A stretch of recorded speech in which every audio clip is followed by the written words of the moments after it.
There you're watching our, basically what we had for sunrise this morning. We're standing in this valley, and to be quite honest with you, it's been a chilly start for us. We've been walking up a drainage line that's just on the other side of the DRC this morning, and we are heading in a westerly direction towards Sydney's dam. For those of you who haven't met me yet, I'm Stef and on camera today is Wiem. We've been freezing watching the sun come up. You can have a look at the hairs on my arms are standing up all nice and straight at the moment, and that's because we wanted to come and have a look for some lion that were making a big noise around our camp last night. It sounded like they were calling from as far away as Azerbaijan, to be quite honest, but you never know. These drainage lines that we're in at the moment, you can have a look up this wash here that we've got. You can see that the terrain where we are, it's very undulating terrain, and surprisingly it bounces sound around. What is quite phenomenal is with bated breath we are waiting for this sun to come to us, and you can see as VM lifts up the camera there, you can actually see the moon in the background and the light shining on the trees. And once it's up, usually the coldest time for me is at sunrise. As soon as the sun cracks that horizon, the temperature always feels like it drops 2 or 3 degrees. I think it's my head that's busy telling me that it should be warm, but it isn't just yet. But in any case, I think a good idea would be to follow us up here. You can come on a bit of an adventure with us so you can see exactly where we've been walking today.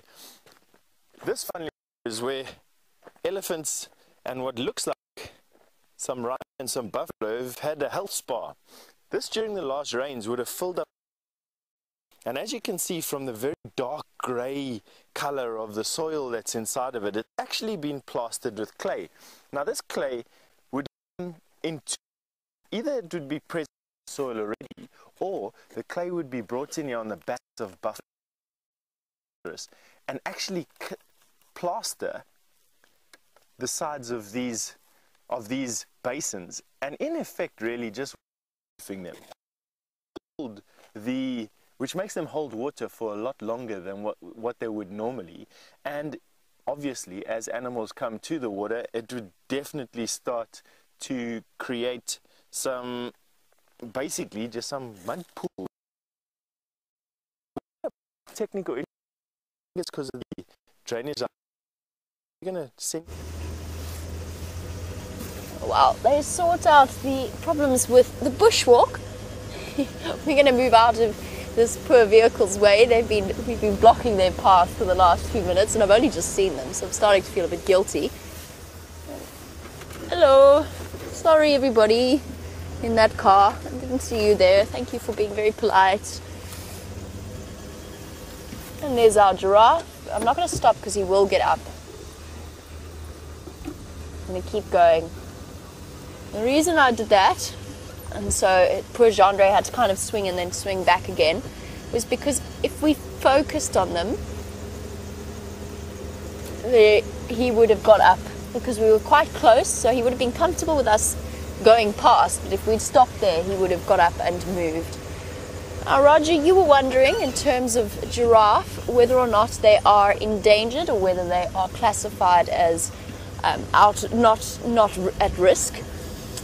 The answer to that is it's area dependent. So in South Africa, we've got a very, very healthy population of giraffe. There are certain subspecies that are more at risk than others. And if you take the giraffe population of the world as a whole, then yes, they could be considered to be vulnerable. That applies to almost all of the mammal species out here due to the constant sort of interaction with people, their constant loss of habitat, loss of their home ranges. It's a very difficult thing for them in terms of dealing with it. There's fresh male lion tracks on this road. I'm not going to stop to show you because we're going to try and catch up with him. I'll show you if and only if he's moved off the road, because he's walking. This is the line that they heard earlier. And he is somewhere here. So keep your eyes peeled. These are really fresh tracks. This morning, if you joined us from the start of the Sunrise Safari, you would have known that Brent called me and said that there were lions calling from that corner where we were sitting with the giraffe.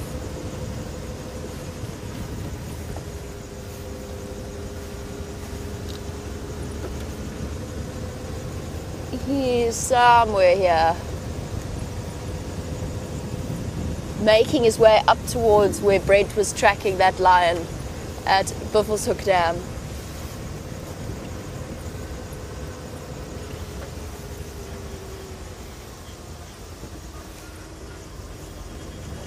Alright, well, we track this male lion. Let's go back over to Stef, who's up and running.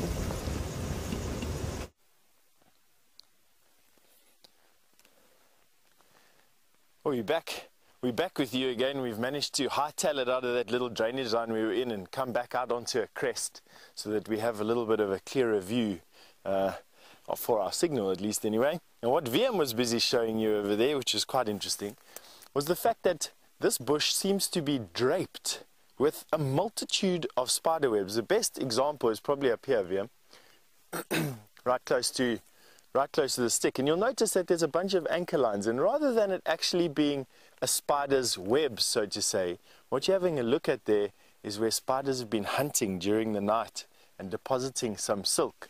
That there, in actual fact, is a little retreat, and that would have been probably built by the spider as it started getting a little bit too cold for the spider to move around. They are cold-blooded animals, which means that they have the environment, they need the environment's ambient temperature for metabolic processes. And that means when it's too cold, they actually stop moving, and when it gets too hot, they actually can overheat and die as well. They're not like we are, where our bodies can shiver to make us warm and where we can sweat to make us cold. So we're warm-blooded, which means that we create our own metabolic temperature and we keep our body at the optimum range. Cold-blooded animals take their temperature from the environment and use that to basically control metabolic processes. At the moment, it's so cold at the moment, it feels like my metabolic processes are way too cold. It's difficult to actually talk.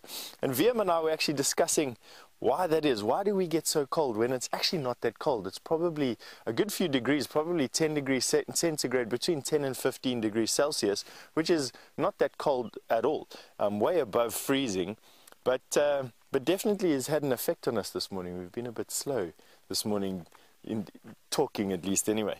Anyway, I think it's a good idea for us to carry on walking along this crest. This is very close to where we've had a hyena den in the past. We are on shortcut Gallagher Road.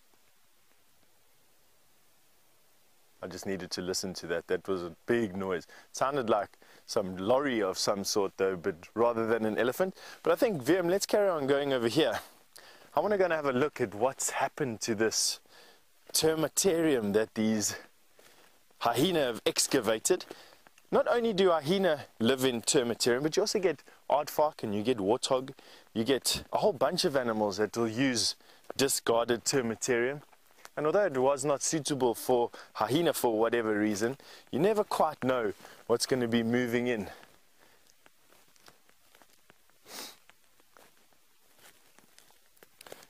It's always a bit of an exploration on one of these walks, to tell you the honest truth.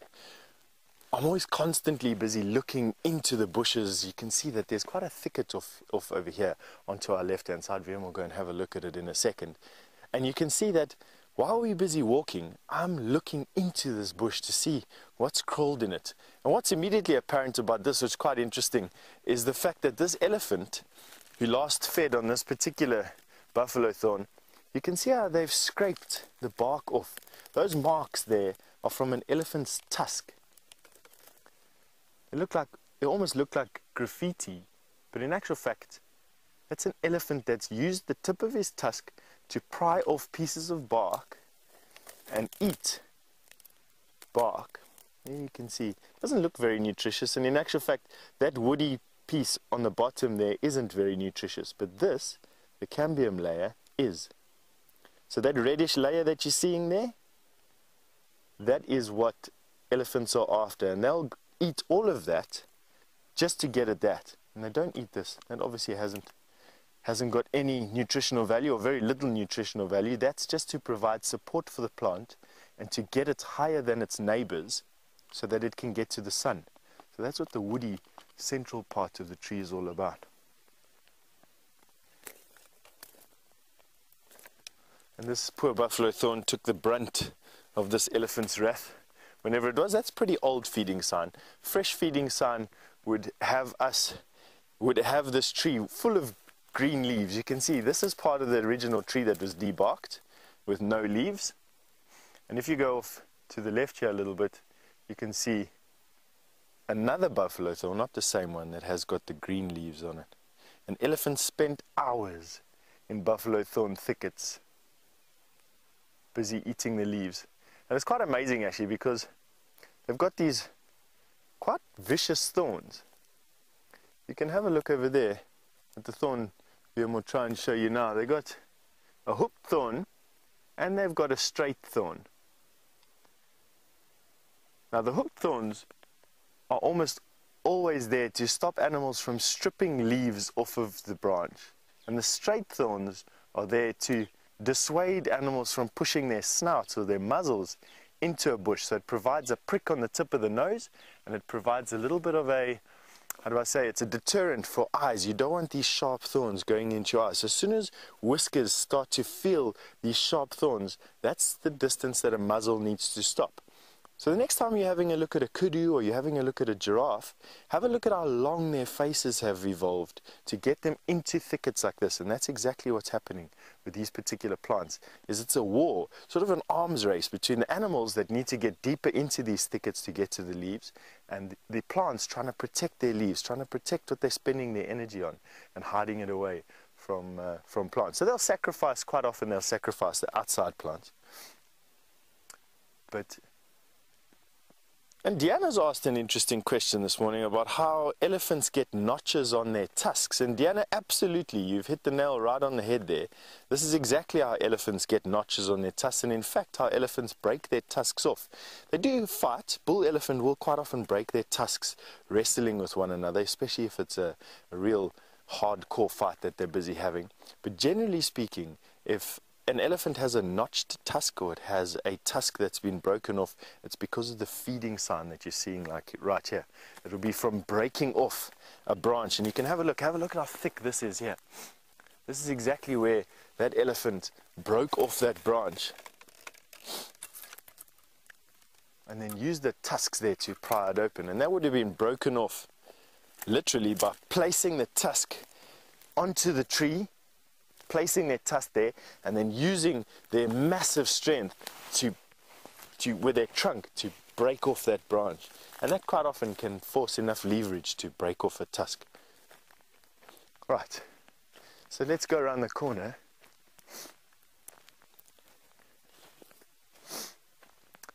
And Roger, having a look at the way that these elephants feed on trees, has asked a nice question.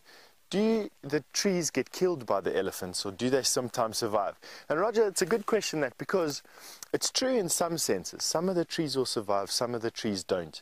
I find that the more the wood on the tree is hard, or the more brittle the wood is, the less likely the tree is to survive. Except in the case of the combretums. Combretums here, the variable combretum, can survive being totally pushed over, and it won't die, and it will then carry on growing. It will send up new shoots along a fallen down branch, and this is an exact example of that. So here we have a combretum that's been pushed down quite evidently by an elephant, and true to form, all it's done is it's actually just grown branches that have gone straight up from a fallen tree, and this tree is still alive. You can have a look at all the green leaves that we're showing to you there, and affectionately this tree is known in Afrikaans as a kiri klapper, and that means a kiri is a walking stick in Afrikaans. And you can see how wonderful a walking stick this would make if you had to break this off, and you end up with this knurled head that you then can shape with some woodworking skills, much better than mine would be, turning this into a nice wood walking stick or wooden walking stick. But this is an exact example of a tree that can survive being knocked over by elephants. where evolution basically has said, you're not going to get away from these animals pushing over this tree. You might as well just get over it and carry on finding a way to grow. All right, Wiem, let's carry on going.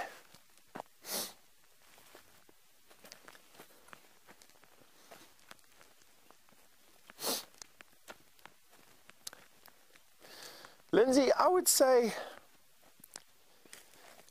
it is quite painful for an elephant to lose a tusk, but it all depends on where the tusk has been broken off. The tusks are very similar to our teeth. They've got a root that's inside the tusk, but just like our teeth are, the root doesn't extend all the way to the tip of the tusk.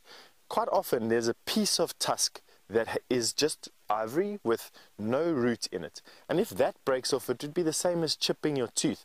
I can imagine it's quite sore, but unless it actually goes down into the actual tooth structure where you've got an exposed nerve there, it wouldn't be that sore.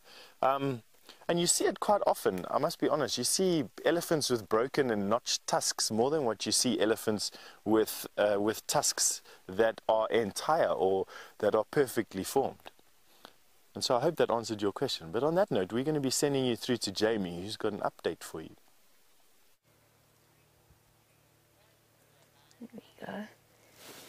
Not a lion, although I'm sure he'd like to think so at times, but a young nyala bull who's only just started to have his horns poking through out of the top of his head. Still that tan colour that females have. He hasn't quite got to the point where he's darkened up in the way of a mature nyala bull. I always think they look terribly sweet at this age, a bit gangly and almost like little teenagers. Nyala are hands down one of my favourite antelopes in terms of the way that they look. They're just so beautiful. They're looking, on that subject, incredibly relaxed. They don't look upset at all, or like a big male lion has come wandering past them. Although something's got their attention. No, whatever it is has been dismissed summarily. And they're quite happy to keep on moving off into the distance.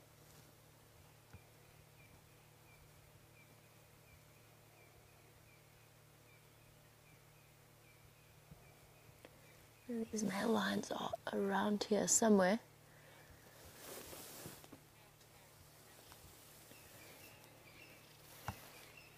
Core Productions. I mentioned that nyala are one of my favourite antelope species to look at, although my favourite is actually probably the bushbuck. If you're wondering what is my favourite animal, I can't answer that. It depends on the mood that I'm in. It depends on what it is that I am seeing and what particular animal, what the animal is doing at the time. I'll give you a top list. Elephants are definitely far up there in terms of my favourite animals to watch. And I also really enjoy spending time with rhino. They were my favourite animal when I was a child, and they are the reason that I went into this job, or one of the biggest reasons why I went into this line of work. And then spotted hyena, I do really enjoy spending time with them. They've got such mischief about their facial expressions. What else? Wild dog, there's endless excitements with wild dogs.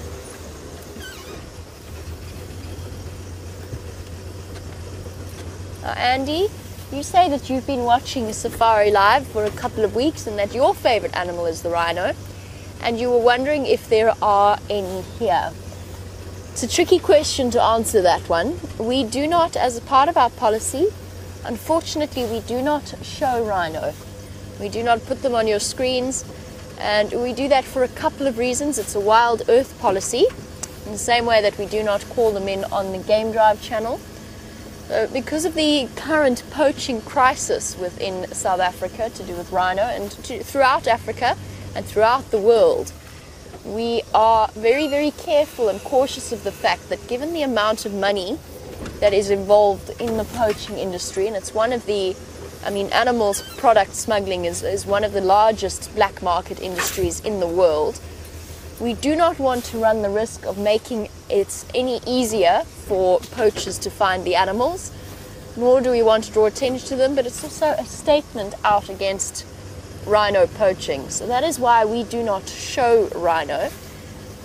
Every now and again, something happens by mistake. It's quite difficult to avoid them if you go around a blind corner.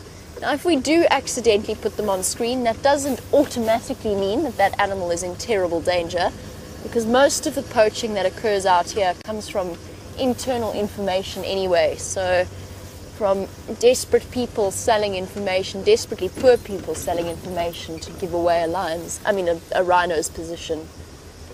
It doesn't mean that we are endangering those animals in any way. It's just something that we'd rather avoid.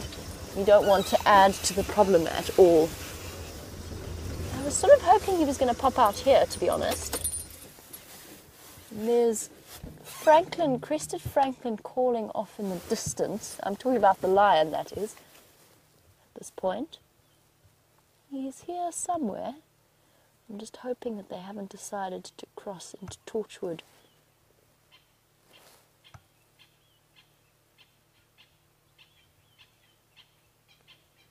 I think those Franklin are just talking to each other. I think it's just their dawn chorus.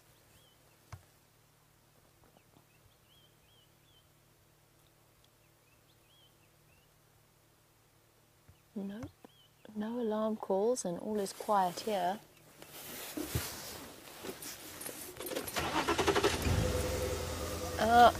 Good morning to Roger. Oh boy. Come on, Rusty, you can do it. We've already used almost a quarter of a tank of petrol as well, just in a short space of time. Come on. Up you go, Rusty. Sorry, good morning to Roger and welcome to the Sunrise Safari. On the subject of the lions that we are currently looking for, the Birmingham boys, you were wondering, or you said that you don't know whether the Birmingham boys have a pride or not. And the answer to that is actually no male lion coalition has a pride. No male lion has a pride once they are old enough to have left. What they have is a territory which overlaps with several different prides, and they will mate with the females from those prides and sometimes just associate with those females from those prides. And what I mean by that is, in essence, the stories like the Lion King seem to suggest, like Mufasa had his pride and he had the one female that he mated with and so on, but that's not how it works in true lion dynamics. Now, the females will stay together in a home range for their entire lives, and that could carry on for generations and generations worth of females, whereas males come and go and they win territories, and they'll win territories for usually on average about 2 years, can be even less sometimes, and the exceptions to the rule will sometimes be dominant for 4 or 5 years. At the moment, the Birmingham boys are dominant in this territory, and they're dominant over at least the Nkahuma pride and the Styx pride, so you could say that they have those prides. They could well be dominant not over the Talamatis. The Talamatis are more associated with the Salati, the 2 Salati males to the north of us. At the Torchwood pride could well fall under them. Now those are the prides that we know about, that they associate with in and around this area.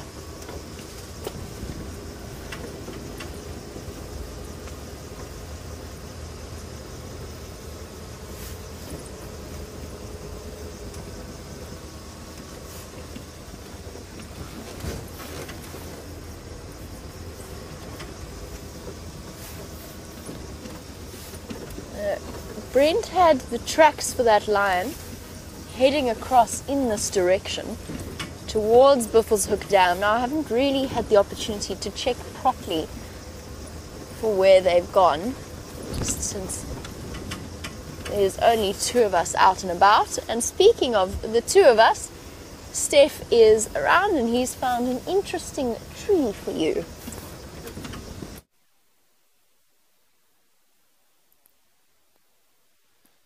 We've wandered into spider heaven, and I know the hallmark of the walks over the last couple of weeks have almost just been exclusively spiders. It just seems like this area that we're in at the moment is providing a bounty. VM is trying his best, we're trying our best to show you this tiny, tiny little orb web spider. It literally is as big as a dollar coin, as big as a 5 Rand coin.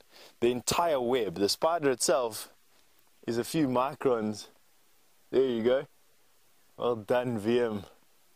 That, I promise you, is a feat that not very many people will be able to do. That spider is less than 1 millimeter across. I can actually not even see the spider properly with my naked eye from where I'm standing. I'm literally having to just guess at what you're looking at the moment.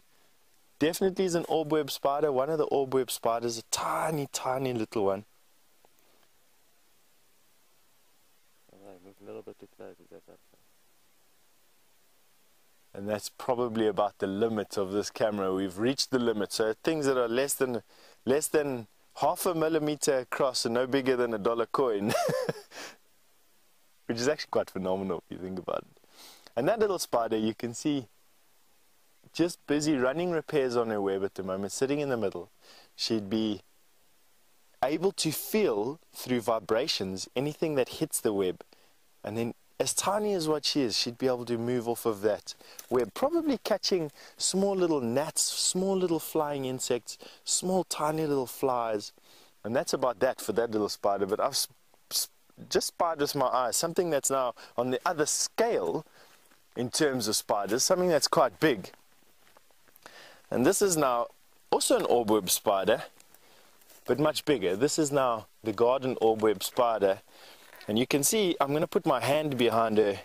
You can see that she's probably about as big as my palm. Now that is definitely much bigger than that spider that we were looking at the moment. Very typical of these spiders to hang head down. That's what they do. They hang head down and they wait for flies, bees and locusts, or what she feeds on. And she's got a very fat abdomen. She's definitely had a good summer so far. Isn't that terrifying? They're actually harmless. They can do nothing to you. Their particular type of venom can't hurt us at all. There she's just shaking the web. She's obviously seeing us now. Now you can see there on the back of her abdomen, you can see tiny little nodules or nodules. That's also typical of this particular type of orb web spider. The garden orb web spider.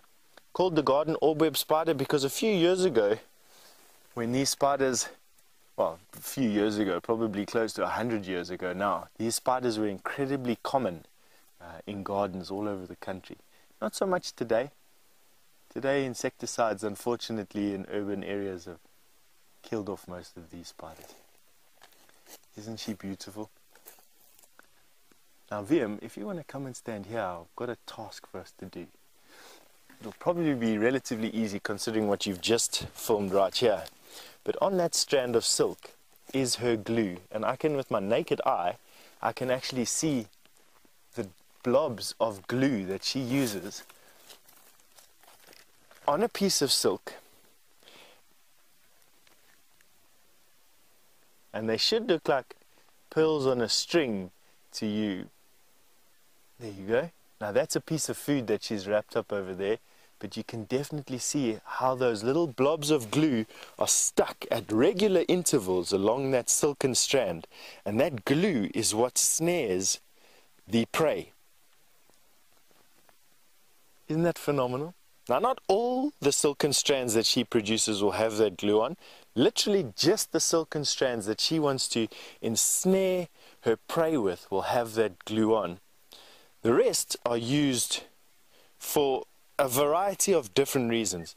There's silk that she'll use for a stabilimentum, and I'm going to show you what that is at the moment. There's different silk that she will use to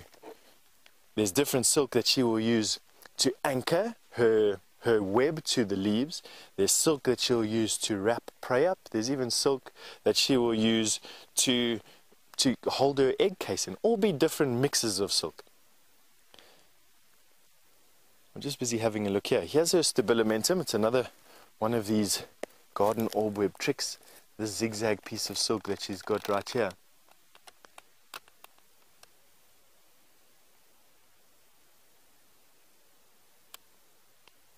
And that stabilimentum provides two things. It'll provide a visual warning to animals that are going to come and feed here that they must stay away, that she's not going to bite them, but it's just to, hey, there's a spider web here, please don't hurt my web. And secondly, it adds a bit of a spring effect to the actual web, so it gives the web a little bit of tensile strength. Now, a question has just come through as to baby spiders, can they spin silk from when they're born? And the answer to that is absolutely. Spiders can spin silk from when they're born. These particular spiders, what will happen is they'll hatch out of an egg. The baby spider will then crawl up to this branch, all the way to the top. They will then collect at the top of this web, and then they will start to release silk in these strands. And as the silk gets longer, so the drag on that silken line from the air currents increases. And at a point, the drag on the silken strand will pluck the baby spider off of the branch and start carrying it away on the breeze. And they've, with quite interesting ways of collecting insects with weather balloons and these funny low pressure cages with these scoops on, have collected spiders thousands and tens of thousands of feet into the atmosphere. The baby spiders will eventually come down on some air currents, and that's how spiders distribute from one area to another. Obviously, not all spiders go into the upper atmosphere. A lot of spiders just literally float from here to a tree in the background and then get snagged on a branch there, and that's when they'll live. But you do get clusters of spiders, and what we're in right here is one of these spider clusters. And it's probably because there's a lot of thick bush around where we are at the moment, and spiders on these air currents when they were younger started to get caught up in this area.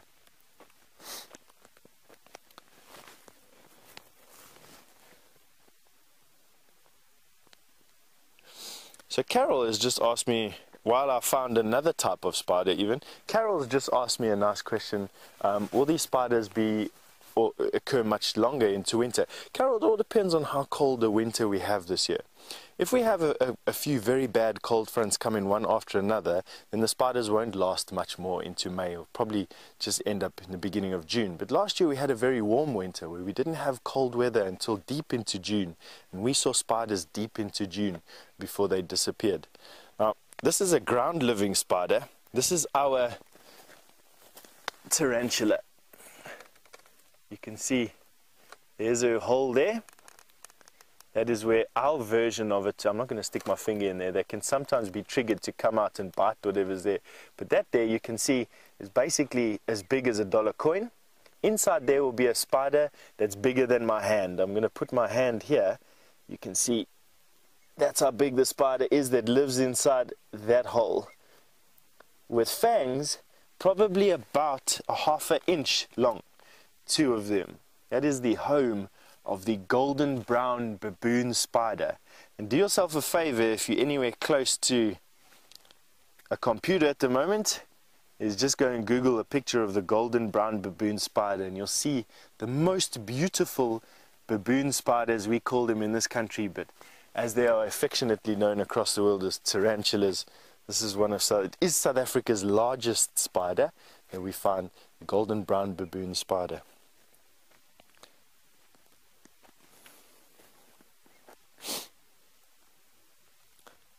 Now, Siberia Zumi wanted to know, or wants to know, does a spider like that carry an egg sac with her? Siberia, that hole that we've just seen at the moment is from a female baboon spider. They're sedentary. They dig a tunnel.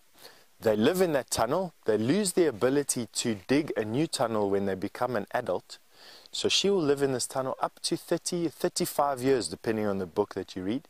They will their babies will come out of that hole and will slowly start to dig their own tunnels and radiate away from that primary hole. So she'll have babies every year. Not every year, sometimes spiders don't have babies every single year.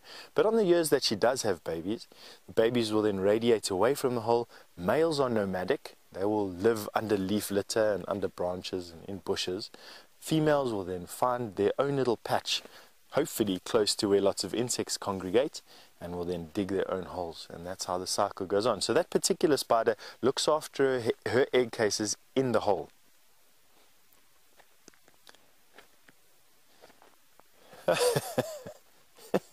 Katrina, you said to everybody that you would rather hug a lion than put your hand close to a hole with a spider that size.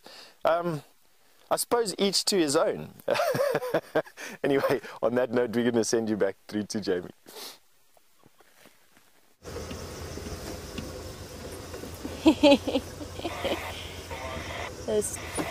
I was just having a quiet chuckle at Stef and his dislike of spiders, and I wanted to show you just the bushes has managed.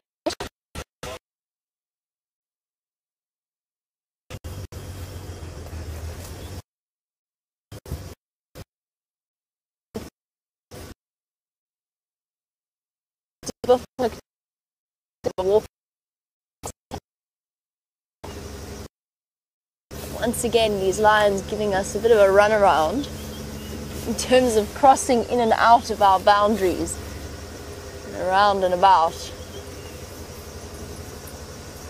It's definitely got even colder. I'm not quite sure what the physics is behind that sudden drop in temperature around sunrise, but it definitely happens underneath the archway. You got it there, Jean-Ray? Cool. Now what I was saying to Jean-Ray there is just because we have the antenna sticking up behind us, sometimes when we go past overhanging branches, Jean-Ray has to reach back and push it backwards, that we don't risk doing any damage to it as we go through. If I were a lion, I'd be sitting somewhere up on the crests, trying to find the best possible patch of sun. A good place to go and sunbathe and to warm up.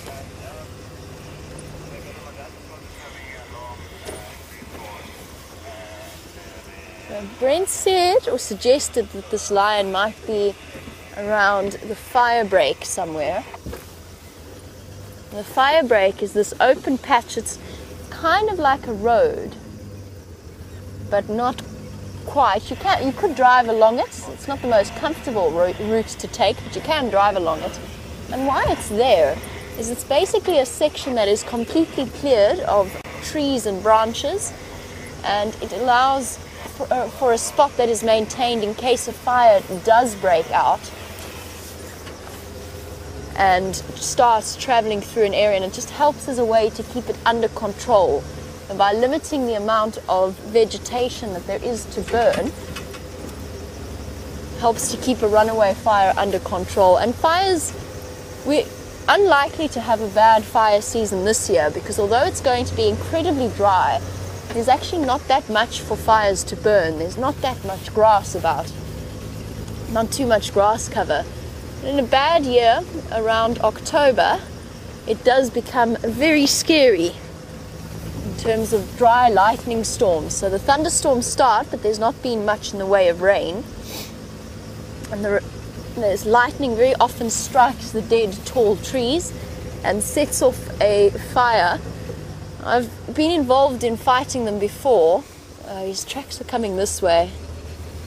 Let me show you, now that the light's a little bit better, what we're looking at in terms of lion tracks, and then we'll finish off our fire story.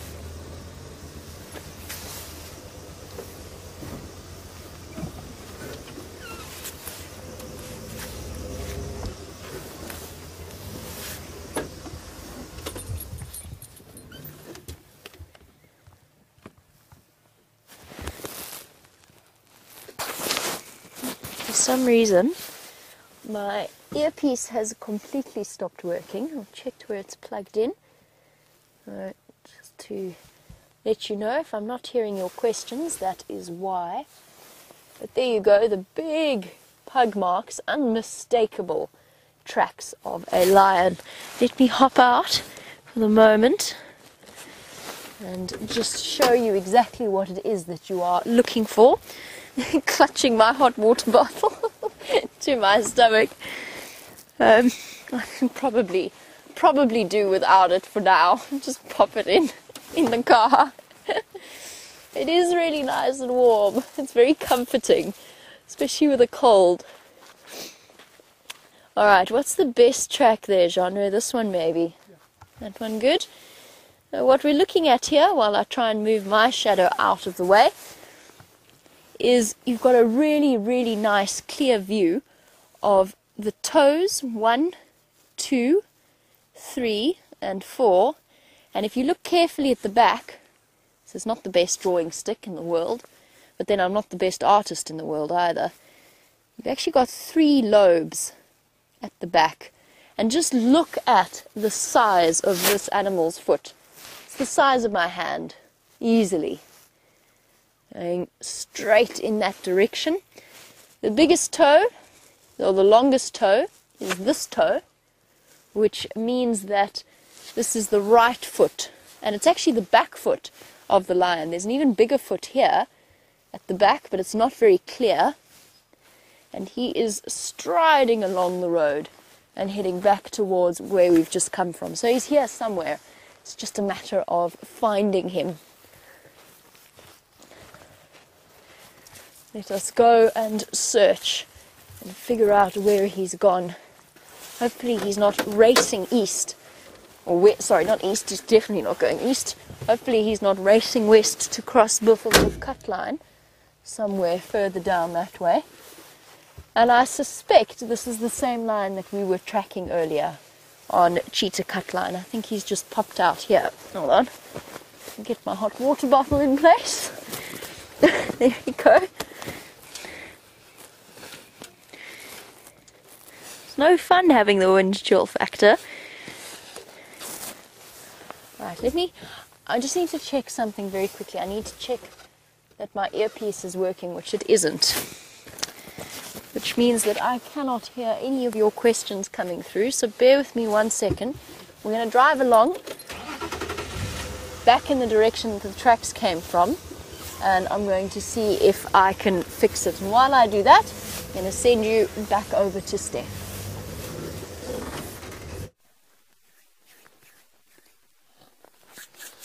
You know, we've come out into this clearing, and there's been a bunch of things that has just really just piqued our interest. And the first one is this stump that you're seeing in front of us here. It's actually some elephant have been playing here over the last couple of days and have kicked open this stump.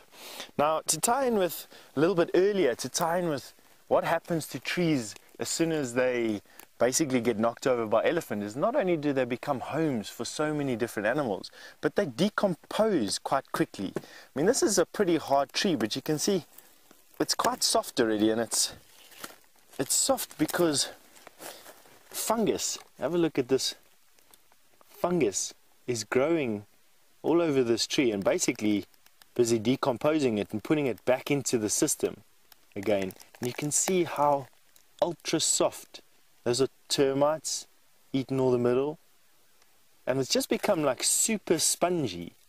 You can see how I'm just very easily just breaking it open. Now you can see there's some millipede exoskeletons inside there.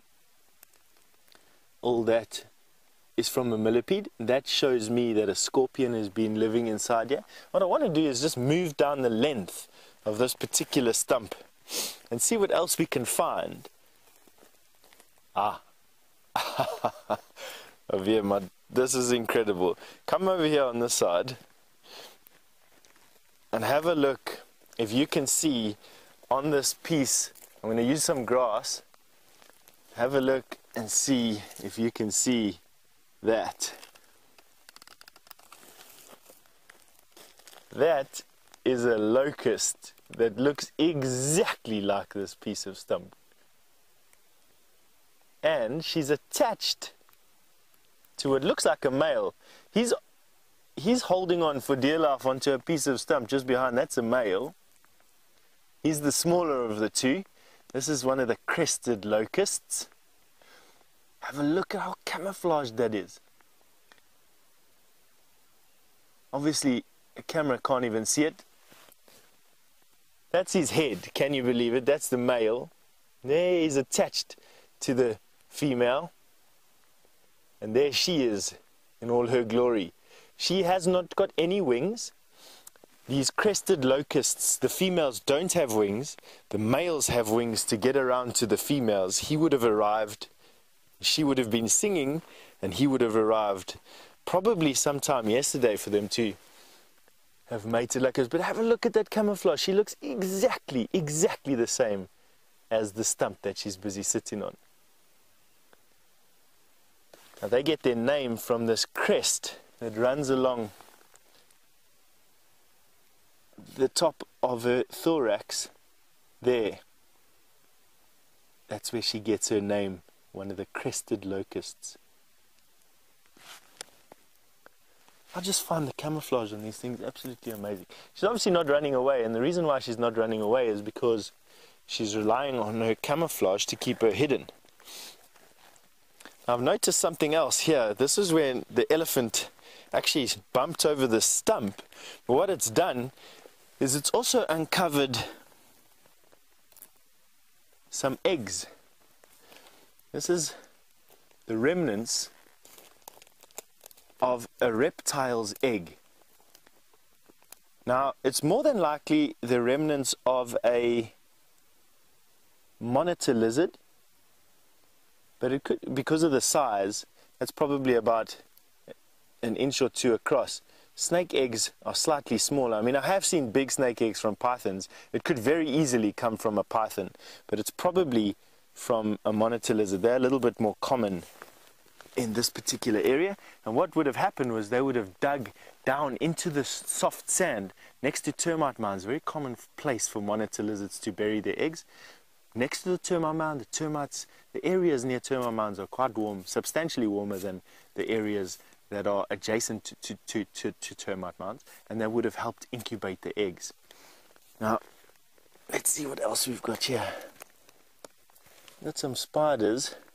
Now, this is also a favorite retreat of the violin spider, and I'm not going to stick my hands around the corners here without knowing exactly what I'm getting my hands into. I don't really want to be bitten by a violin spider. They've got quite a nasty cytotoxic venom, which will break down the cells in my hand or on my finger and actually cause quite bad necrosis. I don't want to be bitten by one of those. But I can't see any violin spiders. What I am getting is plagued by about 20 flies. You can have a look on my head over there. The urge not to slap myself absolutely dizzy is insane. Can't blame him, you got a landing strip.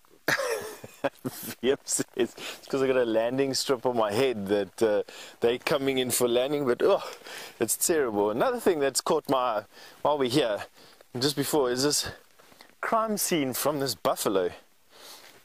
What's striking is the size of these horns. I mean, that is honestly a massive spread. I'm actually going to take the other horn that's lying here just next to it. I'm going to put it back on. It would have gone something like this. There you go. And have a look at that. That is, it's big. I don't quite know how big. It's probably about a meter. Let's see in feet. Let me take from the tip. So there's 1, 2, 3.5 feet of my feet, and I'm a size 9. So 3.5 of my feet is the diameter of this horn tip to horn tip. It's incredible. Now, some buffaloes have very deep horns. This one's quite shallow. You can see quite shallow, although not really. I mean, I must be honest, this came right down to below the ear. The ear would have been here. Here's where the ear would have been, and a really deep horn structure. The horn comes way past the ear. The horn would drop down like this almost and come up. This buffalo's got quite a shallow horn structure. But can you imagine this running? Can I have a look at this boss? That's the boss. That's what they used to bash against one another when they're busy wrestling. Nice, solid That there is about as solid as bone as what you can get. Honeycombed. And protecting the brain, which is inside here. So the buffalo bull's brain would be in its nose. You're looking at it there at the end of my finger. That's where its brain would have been, encased in some bone. I'm actually going to show you from behind here. There you can see inside there. You'll be able to see. Let me see if I can hold it up. Yeah, what's going to be better?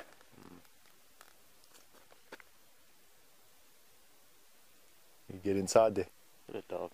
It's a bit dark. Bit dark to show you where its brain is, but basically the buffalo's brain is there. Where my thumb and my forefinger are, that's where the brain is. Encased behind this much bone, a hand of bone. And that's what protects them when they're busy bashing against one another, when they're busy wrestling with these horns. Interesting, eh? Anyway, and that's this little clearing. Lots of interesting things to see inside here. And on that note, we're going to be sending you through to Jamie. Lots of interesting things to see.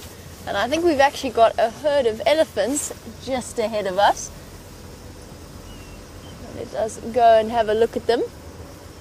Still no sign of these lions. They are walking all over the show, trying to figure out which way they've gone. They've paced up and down the road, obviously calling, looking for each other.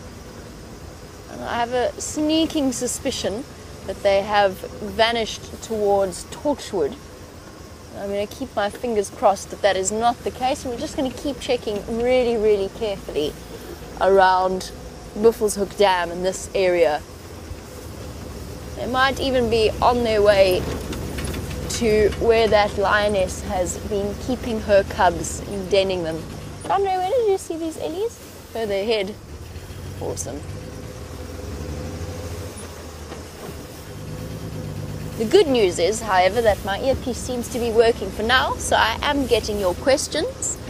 And Sandy, your question on the subject of elephants is, do the male elephants fight each other for dominance?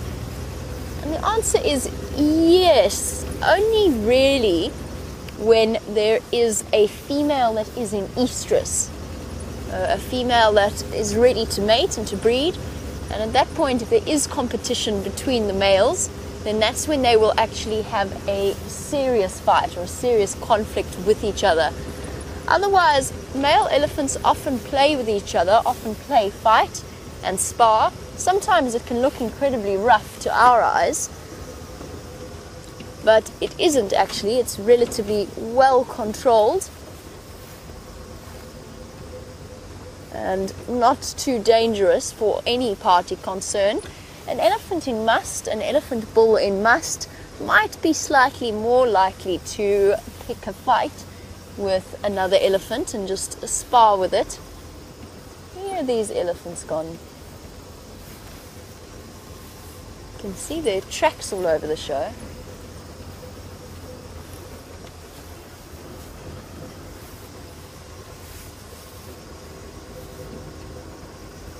I'm sure we saw them here somewhere.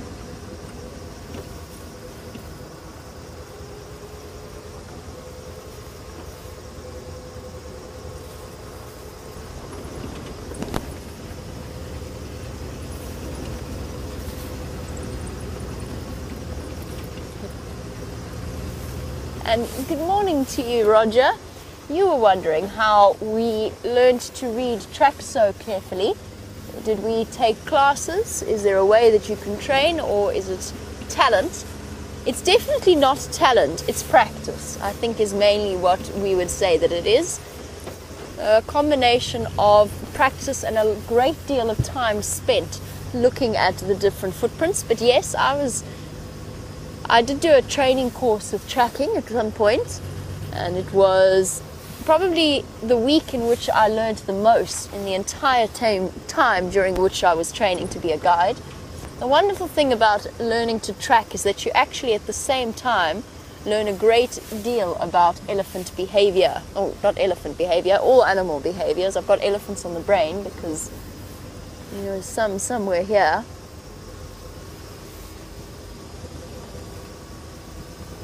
in theory, but they appear to have disappeared off. It's amazing how a 6-ton elephant can disappear as quickly as they do.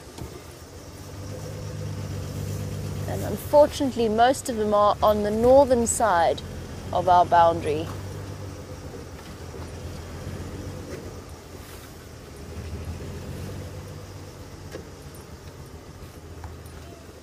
Got some zebra at the back,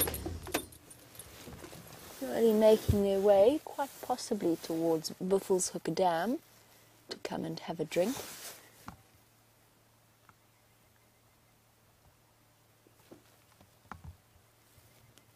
Looking absolutely incredibly photogenic in the morning light. Apparently I didn't finish telling you what I was chatting about earlier about fighting wildfires while we look at these zebra. And it's a very interesting, a very scary actually process, fighting a runaway fire, especially when the grass growth has been good and the grass is exceptionally tall and there's lots of moribund, in other words dead material that is there to be burnt. And you can end up driving along a road between two walls of flame. And some of you will be aware, some of you will come from areas where you have experienced wildfires in the past, and you'll know just how incredibly fast a fire can move through an area, particularly on a windy night.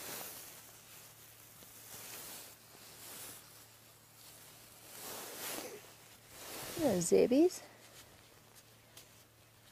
And absolutely, we're not at risk of runaway fires at the moment, but Austin, it is indeed our dry season.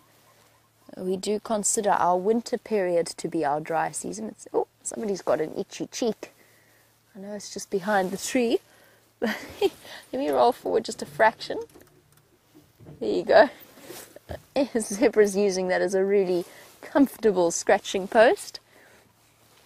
And yes, Austin, it is our dry period.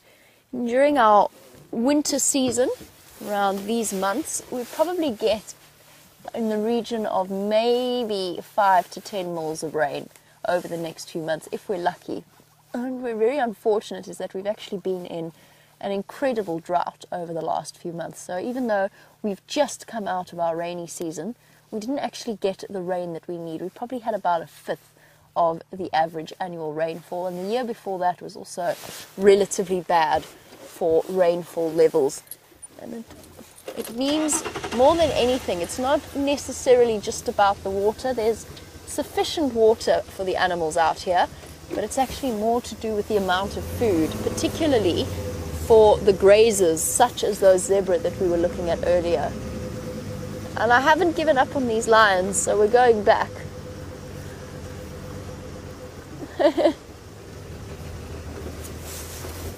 Oh, Penny tells me that it's pouring with rain here in Durban. Durban being one of our largest coastal cities. Oh, Penny, apparently that cold front is coming our way. And of course it probably won't really come with much in the way of rainfall. It'll just be chilly and cold and cloudy.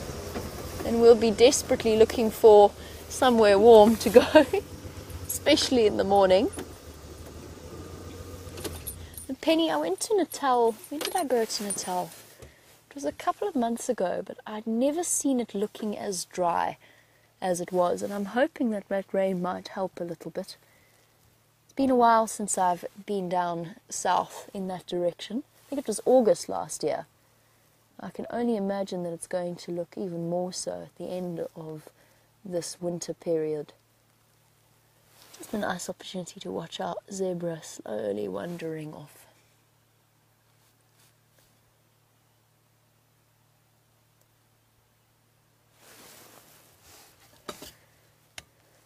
Okay, let's go look for this lion. It's got to be somewhere. Got my cup of tea. On a cold morning like this, absolutely essential. And we're going back. We're going back to find this lion because he hasn't come out here.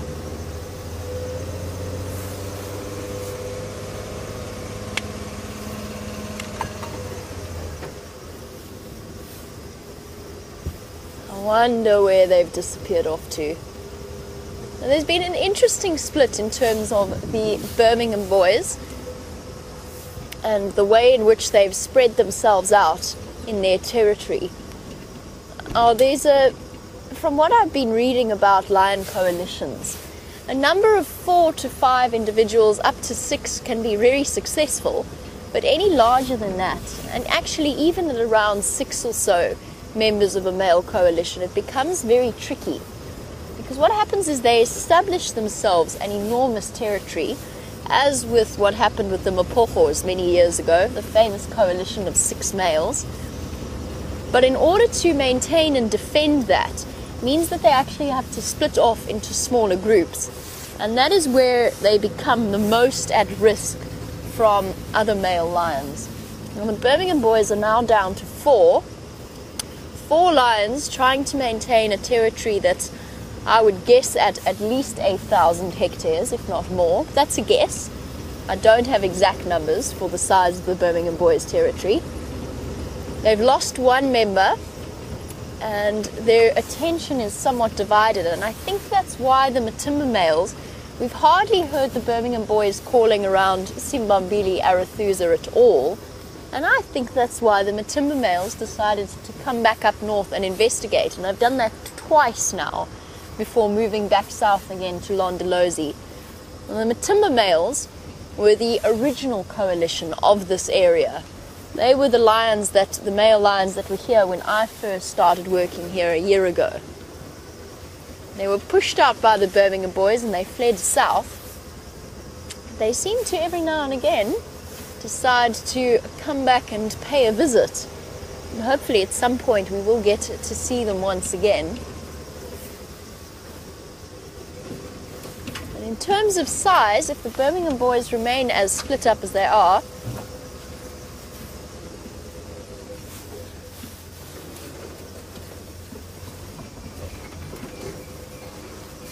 they will have difficulty in terms of maintaining and keeping the Matimba males from moving back here. His tracks are here.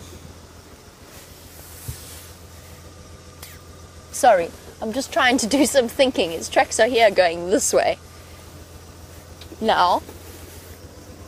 And his tracks popped out there for a while and then went back in.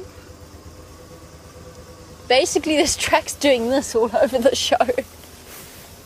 Let's try and figure out where he's gone, because I think we might actually have been going in the right direction after all.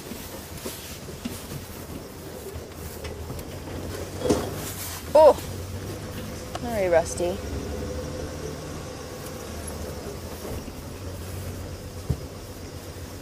Now, Kyle, you were wondering about whether or not it's harder or easier for a predator to kill a single herd animal, for example, an impala. Kyle, I think I need a little bit more clarification about what exactly you mean there.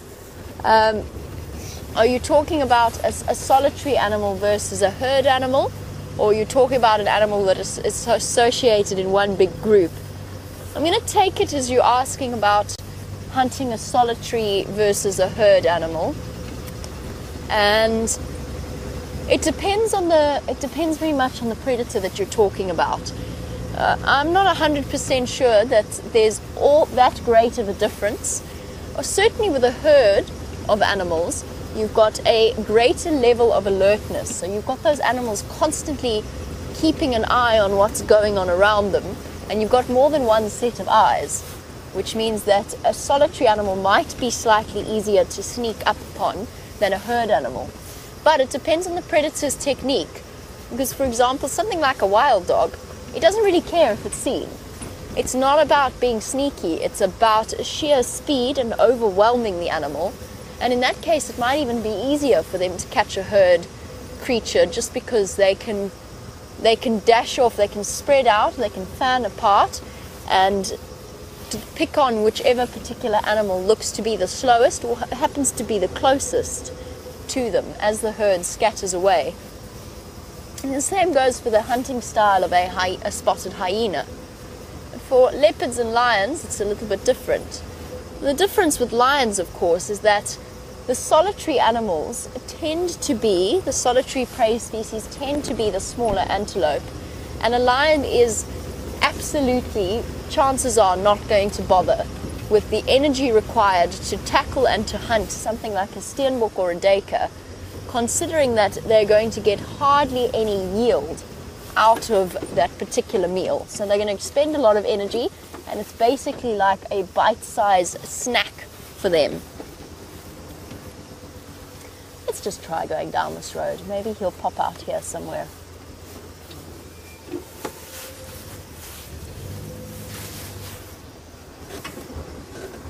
It's in the right direction.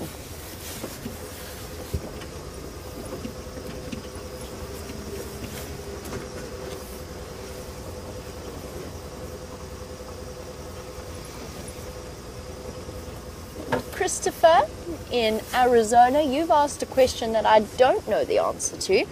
Apparently you've been reading up about a cat called a Laikwe cat that is in theory found in South Africa, and that is a cat that behaves very much like a dog. Not that I'm aware of. I have never heard of it. The only suggestion I could have in that sense is perhaps a conversation about a cheetah or maybe a serval, both of whom are relatively easily habituated, and the cheetah, of course, having semi-retractable as opposed to completely retractable claws. And I've been fortunate enough to be very close to a cheetah before, and playing with them is like playing with a dog, in the sense that their limbs feel very similar. It doesn't feel like playing with a cat. But other than that, there's no other species that I'm aware of, unless it's been introduced from somewhere, but not that I can think of. So sorry, Christopher, it's not the best answer to your question, but I certainly haven't heard of it. And I'm 100% certain that I know all of the cat species that are naturally occurring in this area.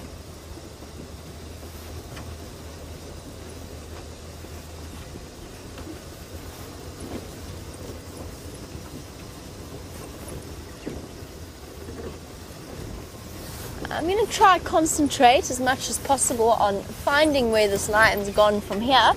And while I do that, let's find out how Stef's wander through the bushes is going.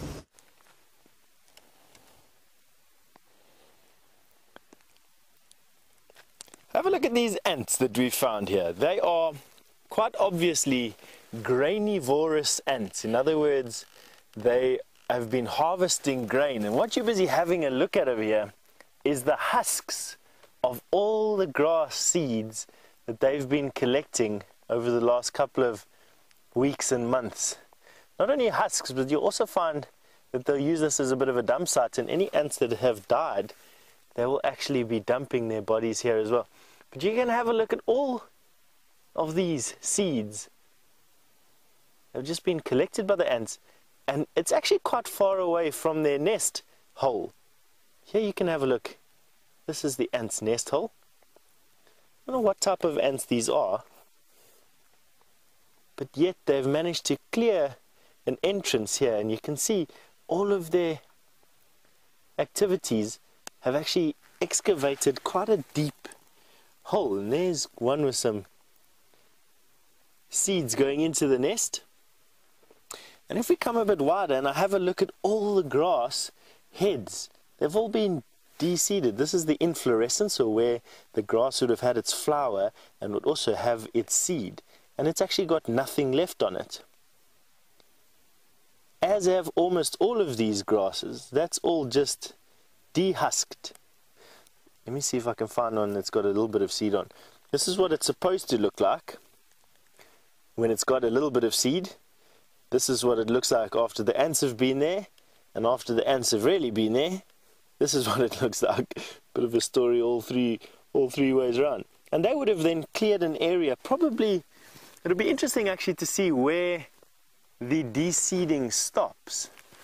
And I'm just going to take a quick reconnoiter around where I'm standing at the moment while VM gets up. And I'm going to start at the furthest point that I feel that they'd be able to take some seeds away from, and here's a grass with some seeds on. So absolutely, probably a good 10 or 15 feet in diameter is where the ants from this particular nest have now taken all of their seeds. Here's some of these. I'm going to pick a seed from here, and I'm going to bring it back to you. So there where VM's standing is the entrance to the nest. Here is some Eragrostis grass seeds, and here is the dehusked seeds of this particular plant. So there's one that still has the seeds in. Oh, where's it gone? Here's one that still has the seeds in. There's one that's been dehusked. It comes from the refuse dump. Amazing. And that was just in this pretty nondescript little open area where we are at the moment. We're right up onto a crest. And what we're following up on is the sounds or the distress calls of some zebra. So we've been led into this area because of a zebra's distress call. And although these types of areas on these crests almost always look like there's nothing going on, it's quite often exactly the opposite. Quite nice. You can actually see a very nice example of how hard this tree is. This is a silver cluster leaf and is used quite often in the area by the local builders here as a type of support structure. This is very termite resistant, this particular tree, and incredibly hard. I mean, I'm putting some considerable effort into trying to shift this little stick for you, and it's not. So they use this as a fencing post. They also use it as an implement handle. So if you break the handle on your axe, or you break the handle of your shovel, the wood from this particular tree makes for a good replacement for that until you can get to a hardware store and buy a replacement. Doesn't mean that you have to stop what you're doing. You can use one of these. The wood from the silver cluster leaf. VM, we just...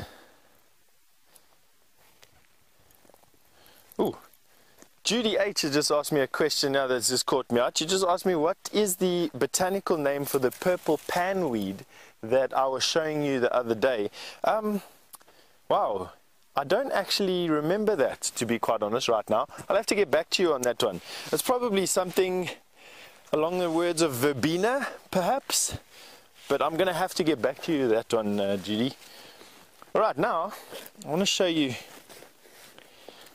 This is quite obviously the shell of a giant land snail, but this one is a fresh one. This one is from this year. Hasn't quite lost all its color yet. Inside there you can see some of the leftover remains of the snail. Now what usually kills these snails are the larvae of the fireflies. Firefly larvae, they quite enjoy living in snails, but I just want to show you how effective these snail shells make as cups. I'm obviously not going to drink out of this particular one because it still has some detritus in there, but you can have a look there with my water bottle. How much water that actually holds. Now that you can put directly onto a fire and you can boil the water and then drink it. So if you had to find a water source out here and it wasn't quite fresh enough, you can absolutely use this as a container. And I'm going to show you now how much water is inside there. I'm going to pour it out a little bit at a time here, and how much water is actually used.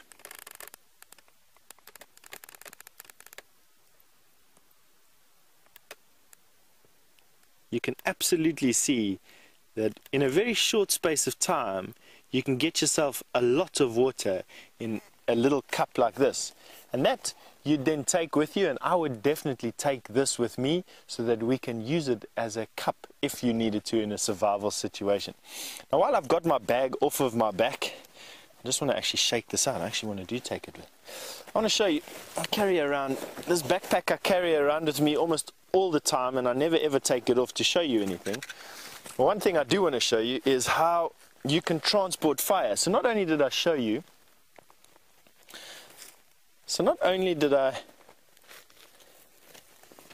did I bring that cup that I just showed you now, but quite often transportation of fire, if you don't have matches like I have at the moment, is done by using some elephant dung. So from a fire the night before, you then hang on. From a fire the night before, you light your piece of elephant dung.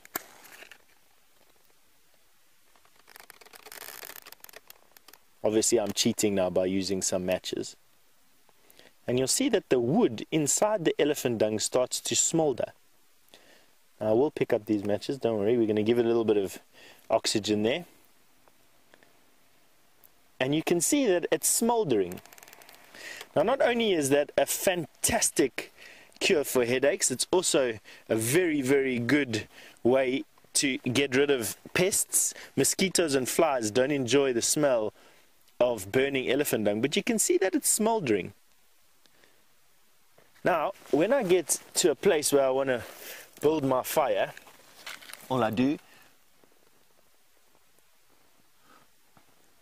is blow on it like you see there, and you can see the red coals coming out. You put a little bit of tinder on that,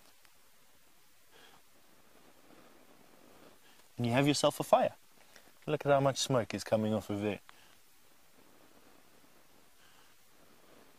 So this is a very, very good way of carrying fire from one place to another. And when you get to another place, you build yourself a fire, you use your snail shell cup to purify water, and you've got some of the basics of life. You've got protection in the form of fire, you've got water, purified water so it doesn't make you sick.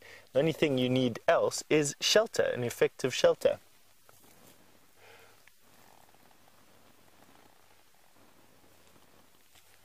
Interesting, and this piece of elephant dung, a piece this size, will smolder like this probably for about 4 hours before you need to find yourself another piece of elephant dung. Obviously it's dry out here, everybody, so what we're going to do with this piece of fire that I've got at the moment is put it out completely. What we don't want is a runaway bushfire at this particular time of the year. I absolutely don't want that. So making sure that that's all out. And as you can see, I get to put to use some of the stuff that I carry around in my backpack. Now in my backpack, a lot of you are wanting to know what I carry around in my backpack. I carry a track and sign book. I carry a spider book. You may have noticed that I quite enjoy spiders. And I carry around a tree book. And it's not just any tree book, it's actually a tree book that explains what the names of the particular trees are. I quite enjoy where names come from. And that's what I do. So there's that. Just pack it all in. Try and get it as balanced as what I can. I'm going to pack in the snail shell. And that's that. Trail Backpack 101.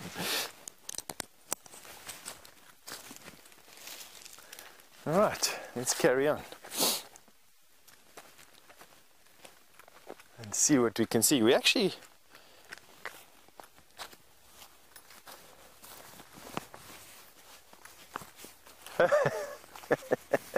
Jennifer, thanks for the comment about saying that I should have a flashlight with me. Actually, between the three of us, between myself and VM and Herbert, we actually carry a variety of things, and VM definitely has a flashlight. So we definitely have a flashlight between us. We've also got a variety of different books. We've got a first aid kit, we've got a lot of water, we've got some snacks. And while I'll carry on exploring underneath all of these pieces of stump, Jamie's got a hornbill to show you. Well, Stef repacks his backpack, which by the way is the most organized backpack in the entire world. We've arrived at probably one of the last guari bushes that is still bearing fruit. And this yellow-billed hornbill is having an absolute field day, picking up what's left of them. We do have a chance to view one of them at this distance. You really get an idea of just what I mean when I say that they have slightly manic facial expressions. Those bright beady eyes just looks a little bit out of control and sometimes a little bit angry as well, especially when they're pecking at the reflection of their reflection in your bedroom window. You can see him casting about, and now we've got an opportunity to actually really observe, well, in theory we did, the way in which a yellow-billed hornbill's bill actually doesn't fully close. It very often has a gap from around the middle. It doesn't need to close completely, as long as the tip or the very sharp, very powerful point seals. That's all that they need. One of the big reasons why yellow-billed hornbills, as he munches away on these berries, are so widespread and diverse is that they are so adaptable in terms of what they can feed on. So in summer, they will make use of the insect population explosion. We've seen them catching anything from caterpillars to various grubs, crickets, grasshoppers. All of those are on the menu for a hornbill. And then in the winter time, as we're in now, they're going to be looking for grass seeds and, as we saw now, taking advantage of one of the last fruiting guari bushes in this area. Now, there were quite a few other birds, but they've all decided to move off already. I'm going to go forward a little bit. Oh, there we go. Well done, Gendre. Gendre has picked up on what looks like a greater blue-eared starling. Oh, this camera is just so wonderful for sightings like this, especially in this morning sunlight. You get to see the true incandescence of a glossy starling, one of the starling members. Here they go, fluttering off, and that pretty much brings to the end this bird feeding party. Oh, our lions escaped us, everybody.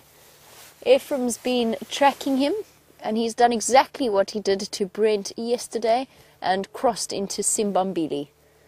After all of that, there's a Burchell starling for you. Slightly longer tail, more robust body, and just have a look at the sheen to those feathers. I wish they don't tend not to sit still for any extended period of time, but that shimmer, that blue teal coloured shimmer on their feathers, is purely as a result of reflection and refraction of light through keratin. They're making Gendre work. Oh, Gendre, that was very much appreciated. The joys of filming birds live is that they don't tend to sit still. So we get these beautiful zoomed in images for just the briefest of moments. Yes, hedge your bets with that one, I think, Gendre. We might have a slightly more stable one. Oh, look at that. So, despite the fact that it is a fully grown Burchell starling, it still doesn't quite have the glossiness of the adults. You can actually see the difference. And mom or dad working very hard there to keep it fed. It's a juvenile. This one is still a baby. And if we sit and we watch it, it lets the parent do all the work and waits to be fed. Let's just wait and see. The adult, I'm sure, will come back to it now and bring it another berry. Hey, little bird, you look big enough to me to be getting your own food. There's a whole load of berries there around you. berries not actually really being on the menu for starlings. They will eat them, but they tend to be more towards seed eaters. Yeah, they've moved to the back. Well done, Jandre, managing to get those on camera. We have a question from one of our viewers in Denmark who was listening to the nightingale last night and was absolutely loving it. And they were wondering whether or not we get them here. We don't, but we get what's called a nightjar. We get different species of nightjar, and they tend to be the most vocal at night, but only really in summer when it's their breeding season. And I'm absolutely incapable of imitating what a fiery-necked nightjar sounds like, but to me, it will always be the typical sound of a summer evening in Africa.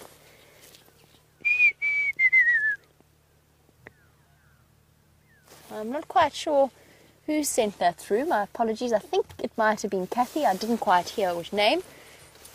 Oh, it was Kirsten. Kirsten. Let's go see if we can't get a better view of those kudu. So Kirsten, you were wondering about that.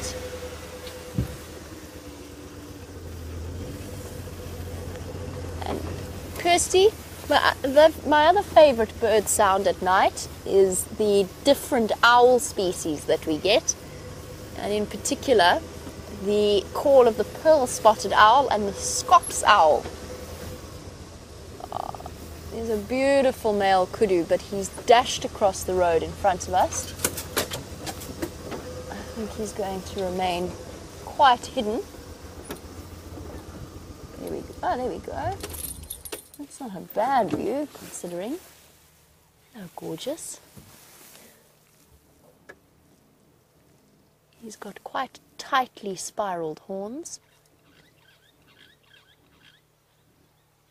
He was following behind that youngster that Chandra showed us earlier. And as you know, when you see one kudu, there's usually several more hidden all about you that you haven't yet spotted. And just to finish off with our subject of birds, Joey, in Australia, you were wondering if we get the huge flocks of the white storks that migrate from Europe. And we do get them here. I've never seen enormous, in the areas that I've worked, I've never seen absolutely enormous flocks, but I have seen them in ones and twos throughout the Lowveld. And they, of course, have that incredible migration pattern where they return right back to the same nesting sites in Europe each and every single year. And the amazing thing is they get sort of separated from their mates and then they reunite. And I saw the most incredible story about, it was somewhere in Croatia, I think it was, where a white stork female had a broken wing and was not capable of making that journey every single year. And the gentleman in whose house she was living set up a really nice, comfortable, warm place for her to spend the winter, and she would sit and she would wait for every European summer for her mate to return, and every single year he would return to her, or he does return to her, and they still breed. It just means that she can't stay and she can't migrate backwards and forwards with him. And that is definitely one of my favorite bird stories ever. And about 95% of all bird species are actually monogamous in some way. And what I mean by that, it does not necessarily, not to the same extent raptors and storks are, or indeed penguins, where they have the same mate every year, but most birds at least are faithful to one mate during each breeding season. Very unusual in the animal kingdom and not something that applies to almost every mammal species. There's very, very few monogamous mammals out here. Duiker and steenbok are one example, and blackback and side-striped jackal are another. And wild dog, to an extent, in that only the alpha male and female breed, but that's not always the case, and that's not always a true reflection of their breeding strategy. Sometimes the subordinate females mate and fall pregnant. It's just that their pups have a very low survival rate. Our lion managed to escape us, but that doesn't mean I've given up, because there are just Birmingham boys all over the show. One was on in nets yesterday. 2 were around here, and then the other one was somewhere in Buffelshoek. So as I said earlier, they're very, very spread out.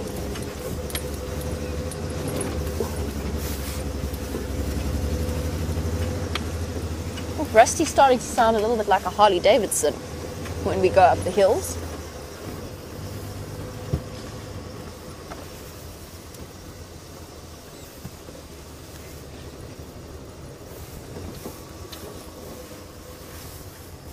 On the subject of the lion movements, Safari Dean. Alright, boy. Okay. Can we stay and look at you? Would that be okay? Sorry, we'll get back to your question, Safari.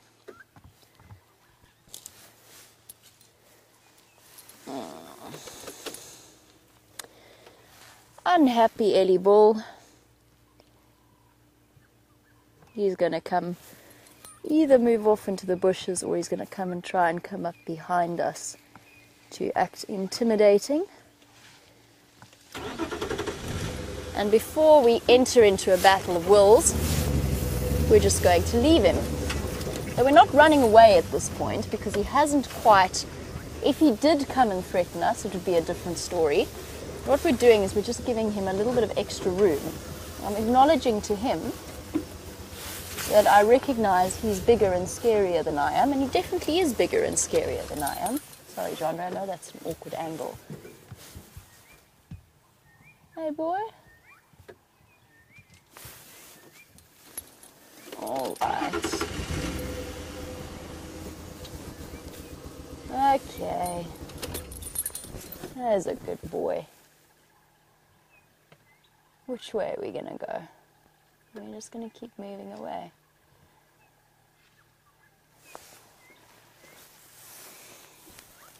An interesting lesson in animal behavior here. I'm keeping out of his way because he clearly doesn't want me to be too close to him. And he's trying to decide still exactly what he's going to do. He's going to move off. It's important to remember in one's interactions with elephants that we're in their home. So anytime you've irritated an elephant, even if it is completely accidental, even if it is totally unavoidable, the onus is on us to act responsibly in interpreting their body language and to accepting the messages that they're giving us. It didn't help that because Rusty's feeling a little bit ill, we had to rev our way up the hill and just upset him ever so slightly. And there's a lot of bulls at the moment that are from the Kruger National Park, and they're not quite as used to vehicles as others. And I think this is the same big boy that we saw earlier that we tried to get on camera on the Sunrise Safari. Busy tearing apart the vegetation. So why I moved from where I did was first of all to give me a better escape route if I needed to, and second of all to acknowledge the message that he was giving me. He was telling me that I was for his personal space, he was uncomfortable with my position, and we acknowledged that by moving away a little bit, but not driving away completely.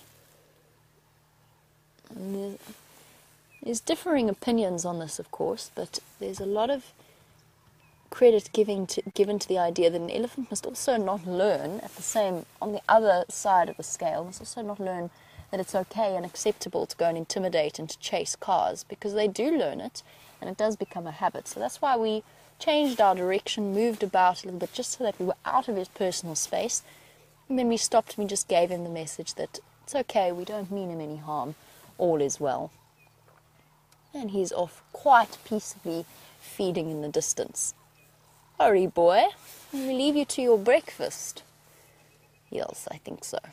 We'll carry on with Safari Dean's question about the Birmingham boys and whether or not the increased presence of other lions, especially the Matimba males, but also the Mangeni pride, the Salala breakaway pride, have also strayed a couple of times into their territory, as well as in other areas. You were wondering whether or not that might mean that we might see the Birmingham boys together more often and less spread out than they are at the moment. And yes, absolutely, I think that that will be the case. Depending on how, if the Matimba males start to move into Simbambili and start to call, because at the moment I haven't heard them making any noises when they do make their little incursions into the edge of a Birmingham boys territory. But the standard coalition response is yes, to band together when faced with a common threat. Even if you do get an almost permanent split, so let's say they move off with Blondie and number 3 move off together and the other 2 stay in a separate part of the territory and that becomes their part of the territory. Even if that occurs, you'll still find them coming back together to face any kind of intrusion, whether it be the Matimba males or any other type of, or any other male lion making their way into this vicinity.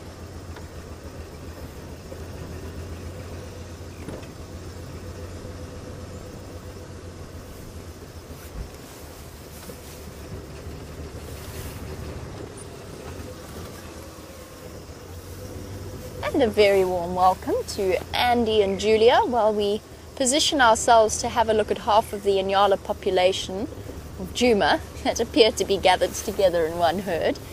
You were wondering on the subject of male lion coalitions whether or not lions could band together, or whether an unknown or an unrelated male lion could join a coalition after that coalition is established, and whether or not that ever occurs. And it is unlikely that that will occur. As you know, it's relatively common for male lions. Actually, you know what, Andy and Julia, sorry, can we finish off this question once we're done with the nyala? I'm trying to split my brain between watching what they're doing and answer you at the same time. And it's a bit jarring to talk about lions and watch these pretty antelope.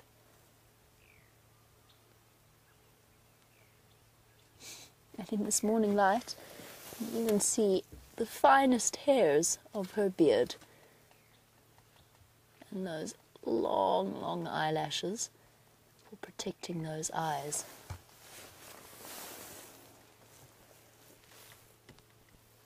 The other reason that I'm so distracted in talking about lion coalitions is there's a woodpecker somewhere that I can hear and I cannot see.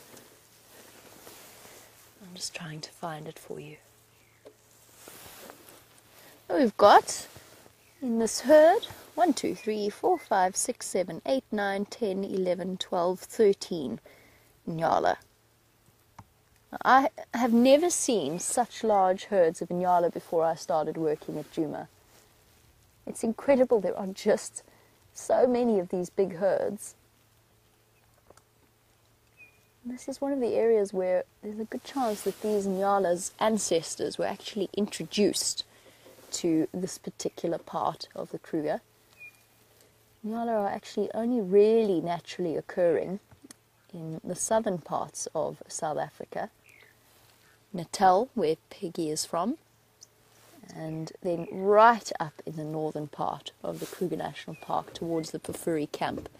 The rest of the populations have been introduced, but they thrive here, and it is, it's still an indigenous species. It's still a species that might have wandered through this area in the past. It's just that this is generally not their, this was not their natural home historically.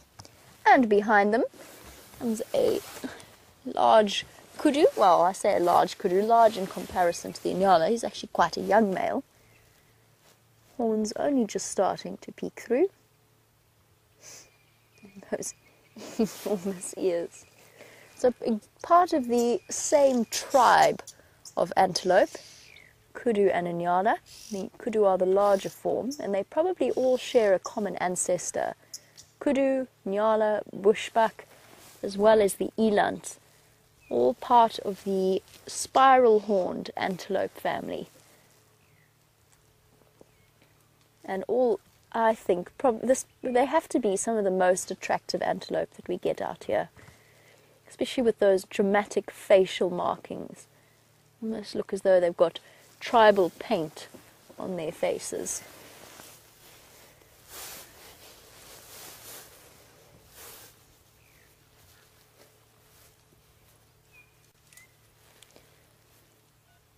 James Richards was wondering whether or not all of the brains of the antelope are relatively similar in size, in proportion to their body size.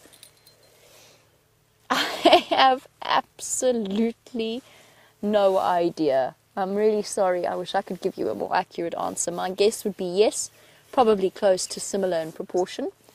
I think that from what I understand, gemsbok or oryxes actually have quite small brains and very thick skulls around the brain cavity.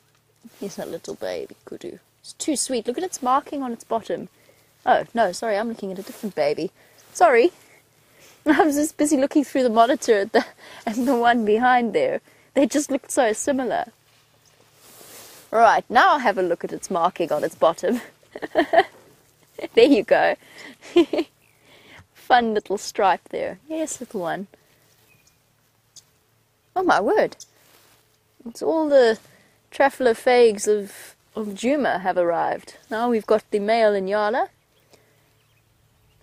distracted by trying to follow the female plus intimidate each other at the same time. It's always funny to watch that happen because, as you know, nyala like to do that slow dance to intimidate each other. But when you see two of them trying to follow behind with a group of females, they try and puff themselves up and move slowly and intimidate, but at the same time catch up with the females all at once. They get a little bit confused. They're not very good at multitasking. Sorry, boy. Am I being insulting? Here's the really nice comparison between nyala and kudu. I have no idea, however, James, what their brain size is in comparison to each other. Not a clue. I don't know if there's any antelope species that is smarter than another.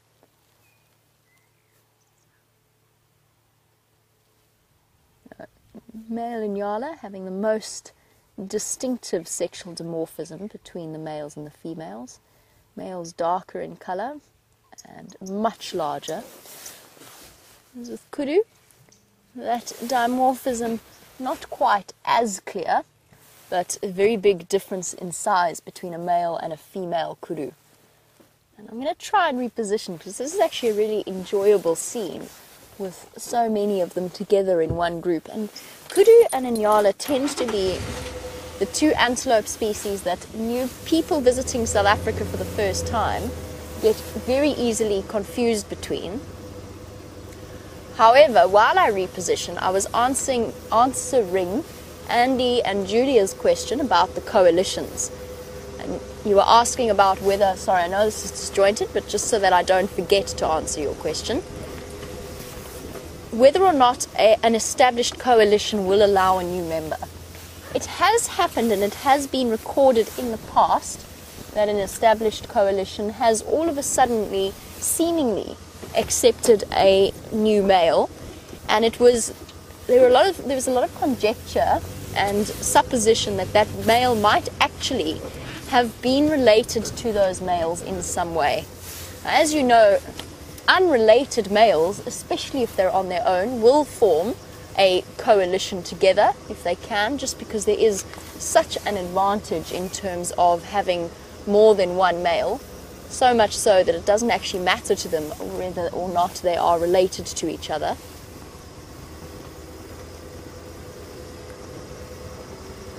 Perhaps that answers that a little bit better for you.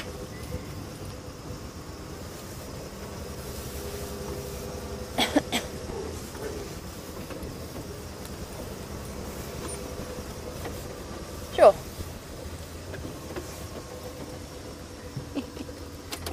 So many antelope. It is actually really genuinely quite unusual to see this many nyala together in a group. I've never seen it until I arrived and started working at Djuma. I usually see nyala in groups of 2 or 3, unless they're gathered round a garden. Nyala are very typical lodge garden antelope. They get used to people quickly, and they like the freshly watered lawns of a lodge. Plus they know that they are relatively safe there. The chances of a predator being brave enough to come through is relatively slim. They like to gather about on lawns of gardens. And there was one little baby nyala where I used to work that would follow me around, follow all of us around actually. I mean, its mum hadn't died, mum was still around, but mum just kept abandoning it. And it would wander between us, and it would come, and you'd be standing talking to someone, and all of a sudden this little nyala would come and suckle on your finger. It was a very strange experience. Something that we had to discourage, unfortunately, because, you know, in a year's time, if it had turned out to be a male with those pointed horns, full grown like this is okay, but a young male with almost dagger-like straight pointed horns that are still growing, but are still very sharp, could actually be exceptionally dangerous, even if it would be completely unintentional. And there have been a few recorded deaths by nyala, garden nyala, accidentally stabbing the people in whose garden they live. Here's a little male that's trotting ahead with those sharp dagger-like horns, looking so much like the females, but he is in front of them. There you go. And that's the stage where a tame nyala can be quite dangerous. I also once had to push an nyala bull out of a kitchen before. They're very big animals, especially because I'm not an enormous human being, to put it mildly. And to try and grab one by the horns and try and get it to leave, when it's probably about a good 80 to 100 kilograms, close to 200 pounds, is a very interesting experience. Luckily for me, he was feeling particularly peaceable, and so quite happily backed away and out of the house. My assumption was it wasn't the first time he'd been manhandled to get him out. All right, well, the rest of them are all disappearing into the drainage line, so we're going to carry on and see what we can find for the last few moments of the Sunrise Safari, or the last half an hour of the Sunrise Safari. And while we do, let's head across to Stef, who has found a tree for you. It sounds like you've been having an absolutely amazing time where you are with Jamie. It sounds like all the life in the whole of Djuma today is where she is at the moment. Now, we decided that we'd share this beautiful tree with you. It's an albizia, and albizias are very, very similar to acacias, except that they don't have any thorns on. And they also grow in very specific areas. This particular albizia is growing on top of a crest near the sandy patch. And we're going to go and show you why it's called the sandy patch in a bit. But very rarely do I pass a tree that is this old and this big without giving it a hug. I think it's important that trees like this share an instant of their massively long lives with people. It's only really when you sit and consider what this particular tree has seen in its life that it gets put into context for me. This tree probably saw the first plane come over that ever was to fly across South African skies. It's at a point seen the first satellite in the night sky. It saw the first European travelers travel underneath its boughs. This tree is 400 or 500 or 600 years old. Can you imagine what this tree has seen in its life? And although right now it's got these broken branches that I'm busy standing on, and its bark is peeling off and pieces of it is broken off, and you can see that even right up to the top, it hasn't got such a big crown, but it's still here. Even though it's an old granddaddy of a tree, this tree is still here, and it's still growing, and it's still fantastic. And I definitely like to share things like that with you, and I equally don't like to pass on the opportunity to give trees like this a hug. Now we are in the middle of the sandy patch. These particular trees really enjoy to grow where you've got really deep, these granitic soils. And the underlying rock structure that we have in the Sabi sands is granite. Granite eventually turns into clay. But have a look at this. That is a piece of granite that is a couple of million years old. So what's left is generally just quartz, and quartz will be the clear white granules that you can see. That's a piece of quartz. Now quartz, in terms of hardness, just to give you some idea, is harder than what stainless steel is. So that's a piece of quartz. In other words, what I'm trying to say is very resistant to weathering. And then you've got these other pieces in here. That's a piece of feldspar. So quartz and feldspar. Quite often you find mica in these ones. But generally this handful that I've got now is just made of feldspar, very, very hard. That's the orangey ones. And then the clear ones are pieces of quartz. And that's exactly why you get these soils. Very well drained, quite deep soils. Not good at holding water, at least anyway. Not much likes to grow on them, but a few plants do. This albizia is one. These combretums are another. They're quite enjoyed. This is a variable bush willow. There's a few scraggly types of acacias. And then, of course, the marulas and the knobthorns love this deep drained sandy soils. And it's through these soils that the water percolates. And as soon as they hit the clay will also sift through these soils. As soon as they hit the clay layer, the water then runs along the outside edge of the clay. And that is where we start to get the seep lines developing that I've shown you from time to time on the walks. And what's another lovely piece of these soils is that they just hold such awesome tracks. This is a game path that I'm busy walking on at the moment, and who knows how long this game path has been here. It's actually a game path that joins Sydney's dam to some feeding areas quite close to Rebecca's Road. And so I don't think that this is one of those elephant paths that you see crossing drainage lines that could be, oh, look at that. So have a look right here. We've just startled a francolin that's come off of her nest. So that is the nest of a crested francolin. She was sitting on there literally until I came around the bush. She's now flown off. And there you can have a look at the scrape that is a francolin's nest. They don't build nests that are in trees. They don't really even build much of a nest. It's literally just grass that's flattened into a bowl, and there are her eggs there. I want to get too close. I don't want to scare her away, but I'll move forward and I'll give you literally a couple of seconds of just seeing how big the eggs are so that I can give you some or other type of... There's my thumbnail.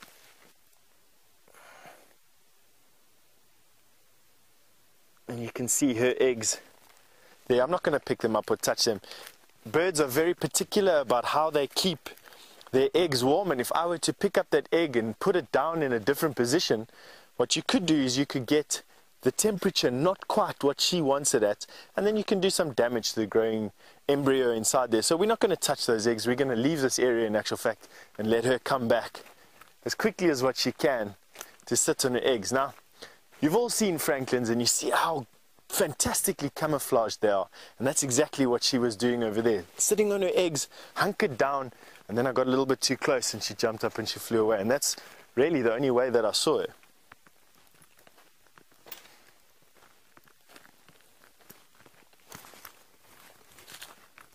So coming back to this game path that we're on, you can actually see the path. We'll try and find it for you now in frame. You can actually see the path going away into the distance, literally just joining Sydney's dam to feeding areas. And as this path gets further and further away from a dam, what you get is you get these them starting to split and starting to bifurcate and starting to filter into the bush. So it's always a good idea. In actual fact, I can show you right here. If you're ever looking for water, and that's just coming back to our earlier segment about finding water and safety and shelter, if you're ever looking for water in a trackless or featureless piece of ground that we got at the moment, a very good way is to follow joining pathways. So if you come and stand here, Via, exactly where you are in actual fact, here we've got a pathway there. We've got a pathway there coming towards where I'm standing at the moment, and a pathway here coming towards where I'm standing at the moment. They join exactly where we're standing, and then they go off in that direction through the bush, and you can actually follow the pathway through the bush. That is the direction to water. So if you're looking for water, this would be the direction that I'd go in if I was in the bush. Joining pathways, going that way into the bush will find you some water. You then collect a snail shell, you fill it with the water, you boil it over your elephant dung fire, or at least the coals from the elephant dung that you've made, and that'll purify some water. Remember, we can't go for more than 3 days without water out here. Food we can last 3 weeks with, so food isn't a major concern initially. Although, that being said, if I was really hungry, I wouldn't have hesitated to raid that Franklin's nest. So I would have had food, I know where water is, I've got a way to purify that water and a way to carry fire. That's my safety, that's my security, and that's what's going to make me feel good at night time. So all 4 essentials we've got for you this morning on the walk. And I must say it's been a pretty easy walk. It's not always that easy to find the essentials out here. I must be honest, sometimes you can actually feel like you're very alone in a trail situation.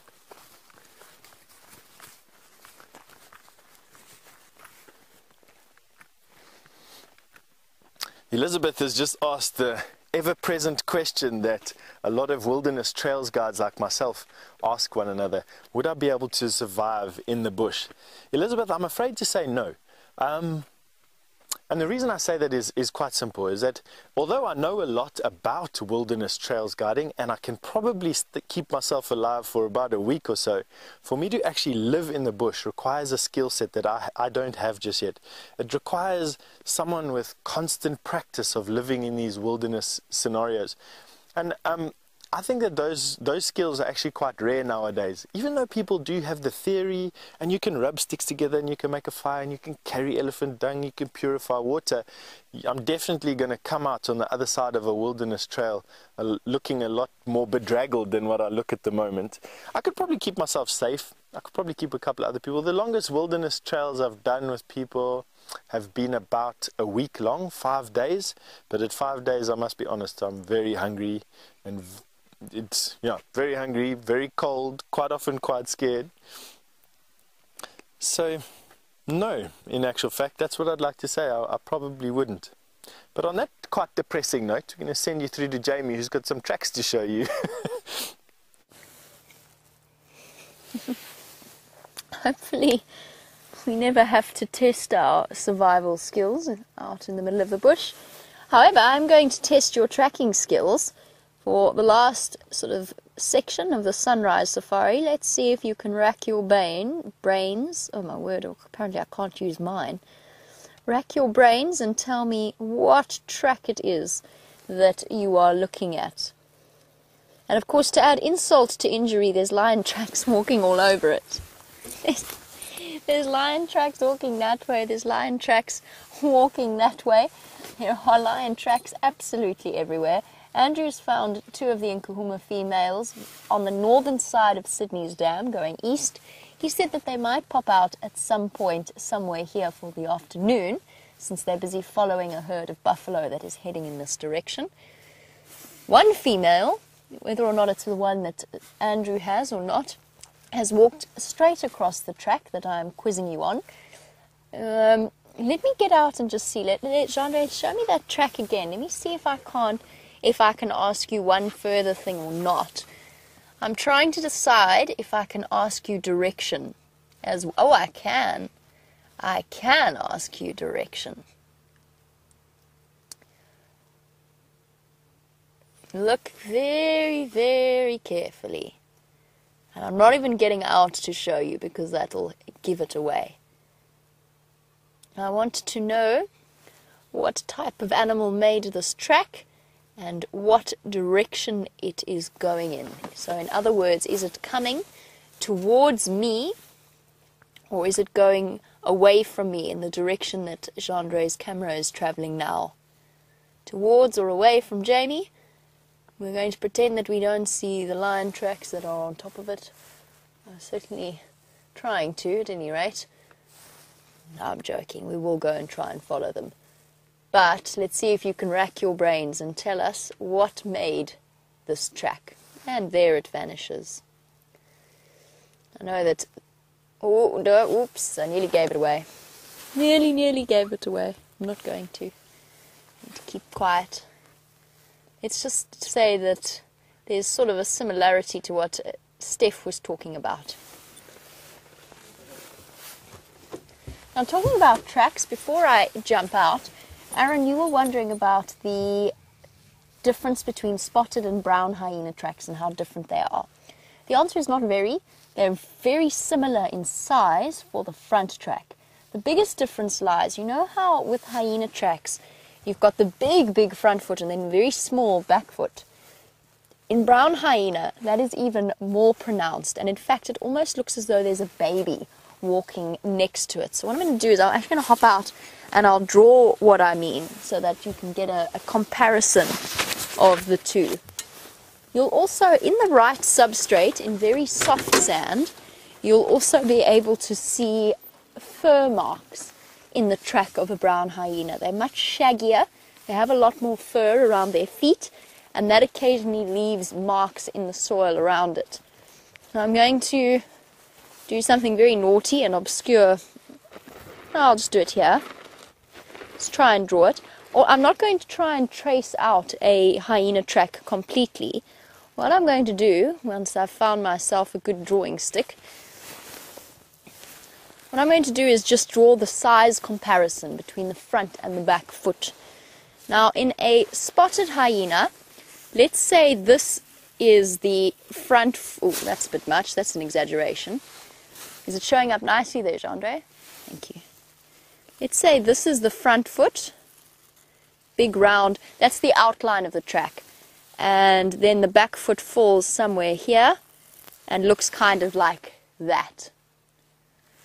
Now, imagine there's a spotted hyena footprint in there. So I'm just giving you the size comparison. In a brown hyena, this back track actually looks kind of like that. It's really small in comparison to the front track. Now, my artistic abilities would be stretched beyond repair in terms of trying to draw out a hyena track completely, but I'm going to try, just to give you a rough idea. There's the back pad and the crescent-shaped toes. I don't know how clearly this is showing up, Gendre. Not really. It's a bit of a stretch. But that's sort of what I mean in terms of size. Back pad here. Oh, my drawing stick's also falling apart, which doesn't help. Here's the toes. No, that's about as clear as mud. But you get the idea in terms of size. Now, I've yet to see a brown hyena here, but there's always hope. Habitat's a little bit wrong for a brown hyena. They prefer the more rocky areas. There's also a very high concentration of spotted hyenas. So high that I think that they might be, well, their population would be purely nomadic if we did see one moving through this area. Alright, let's go find that lion for the last moment of this sunrise safari.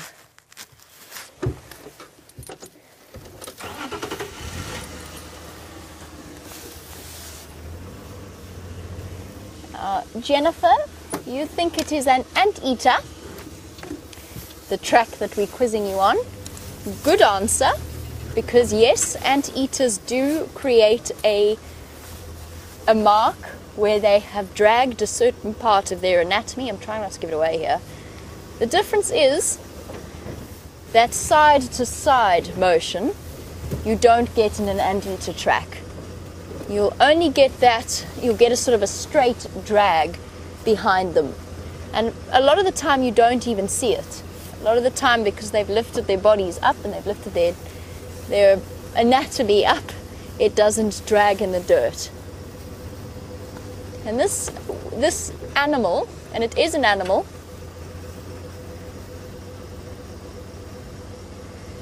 has come a long way, because his tracks are still in the road every now and again. Nathaniel, getting closer, you think that this animal is a snake and that it's coming towards me. It is definitely coming towards me. You were absolutely right. It is coming towards me. However, it's not a snake. And I'll tell you why. This is going to sound very bizarre, but a snake track is hardly ever as uniform as this particular track is. But the giveaway, let me try and be nicer to you. Trying to see if I can't find a clearer spot here. The track's still with us. The giveaway is that... Oh, sorry. I'm distracted by lion tracks again. The giveaway is that there's more to the track than just this. So it's not a snake. But you are getting much closer. And I'm trying to find you a nice example to show you what I mean. But you were correct, Nathaniel. It is definitely coming towards me. No, unfortunately, I can't find a clearer example than the one that we showed you earlier. The evidence was there. The giveaway was there. And it doesn't help. The reason I can't show you here is because baboons have walked on top of it, which really is confusing matters almost completely. Oh, look. Here's something it definitely wasn't. But nevertheless, an enjoyable moment. Hello.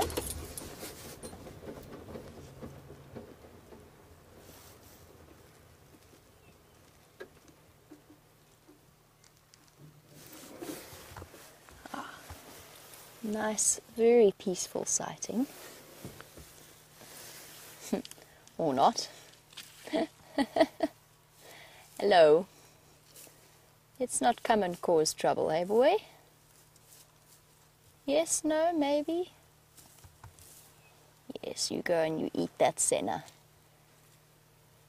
What's really nice with this camera is that if he stays still for us, we might actually even be able to see a hole with the temporal gland. Hey, stop it! Enough. Boy. Come on, boy. Hey! Come on, boy. Come on. Nicely, my boy. We're not being horrible. And he's going to swing his head. No, he's just coming to show us how big and scary he is.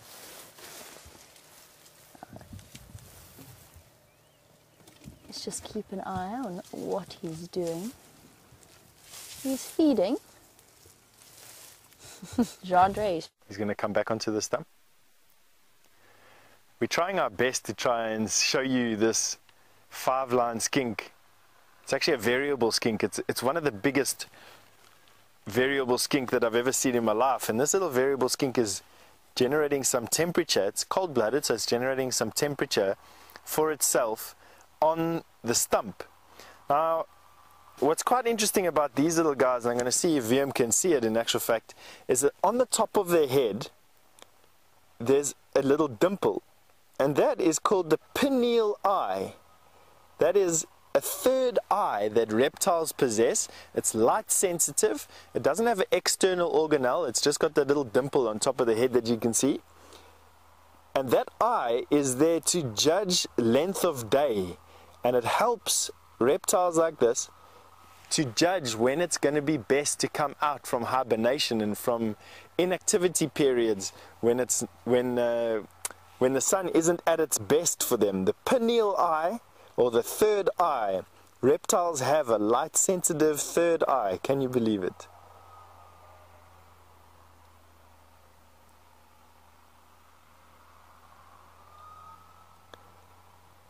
And what's happening now is this little variable skink is relaxing on this dark stump. This dark stump, or this burnt stump, would be collecting a lot of the sun's heat at the moment and enabling the skink, quite clever in actual fact, to not only gather temperature from the direct rays but also from the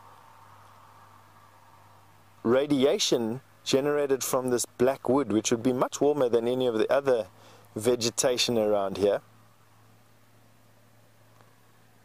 What a beautiful little guy. You can see he's actually flattened out his tummy now, spread his legs nice and wide, turning towards the camera. And that, you may have caught that very, very slight blink that he gave. Skinks have eyelids, unlike geckos, which don't. A skink and a lizard is almost exactly the same thing. For those of you who might be wondering, what's the difference between a lizard and a skink? There is a difference, but it's not a big one. Both of them are daytime animals. They both got eyelids, claws. They both have a tail, believe it or not, that they can shed. So just at the base of that tail, if something had to grab this particular skink, it could shed the tail. The tail then flips around and acts as a wounded animal, and quite often will draw the attention of the would-be predator away from the skink, who then can escape. And the particular ability of a skink to lose the tail is called autotomy. And although he will grow, or she will grow, the tail back to some degree, it is almost always stunted. It would never grow back to the same degree that an octopus, for instance, could grow back a tentacle. So octopi and squid are some of the world's best regenerative animals. They can regenerate a limb almost entirely, whereas a skink that sheds its tail, or a lizard that sheds its tail, they grow back this little stunted one. And that ability to shed its tail, to act as a decoy, basically giving that animal some time to come off, it's called autotomy.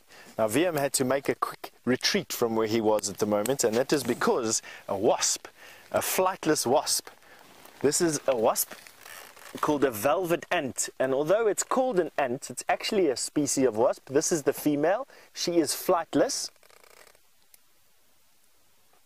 and she lives on the pupae of ants and termites. So this little wasp has got two very distinctive features for it to be allowed to prey on pupae like that. A is it's incredibly hard. It's got a very, very, very tough exoskeleton. And B, she can mimic the pheromones of a particular ant or termite host so that they don't attack her. So she can mimic the smell, for lack of a better word or better description, of a termite colony or an ant colony that she's busy using as a host for her babies. So wasps, their larvae are carnivorous. A wasp larvae needs to be fed meat. Wasps tend to be nectivores. They tend to like nectar and flowers. So she will not eat meat. She will hunt meat, generally for her youngsters. Her larvae, wasp larvae, are carnivorous, and this particular velvet ant hunts for ants and for termites. Isn't that fantastic? I had a friend once in a game reserve. His name's Elliot Mgiba. He's one of the best field guides I've ever met in my life, and when he used to find one of these velvet ants, he used to pick them up, and he used to put it in his pocket, and then he used to keep it there. And he said his luck exponentially increased the more he could take one of these stings. So the wasp would repeatedly sting him through the pocket, and he would be in the most intense pain until he couldn't take it anymore. And then he'd take the wasp out of his pocket, and he'd put it on the ground, and that was the way that he generated luck, and he truly believed it. In all the years I knew him, and I knew him for a good 9.5 years, I never ever saw him miss the opportunity to sting himself senseless with one of these wasps. And that wasp has a sting probably close to about 1/2 inch long. But Jamie has repositioned and she's got some signal back, and I'm sure before we close the show, she wants to show you all those ellies she's found. We'll see you in a bit.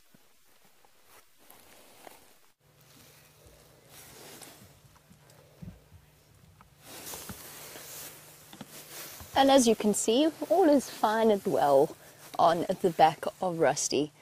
It was terribly bad timing for us to have a loose cable that sent us off your screens just as we were busy chatting a little bit to an elephant.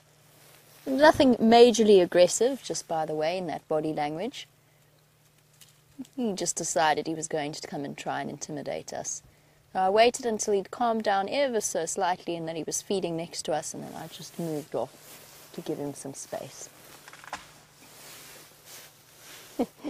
He's now he is standing behind us. I'll try and reposition a moment. He's just pulled off an enormous branch. There was this huge crunching, cracking sound coming from behind us.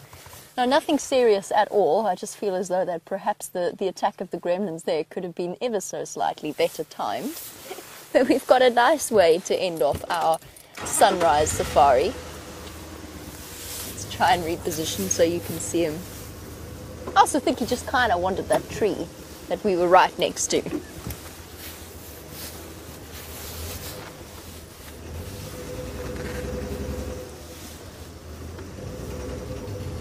Oh. Good boy. Sorry, Jean-Pierre, I know that's not the easiest angle in the world. We've got a really nice view of both of them here. There we go, so that's our gentleman who was coming to walk towards us. Many of you been racking your brains to try and figure out exactly what the answer to the track was. Very well done to some of you. I think that you have been getting it right.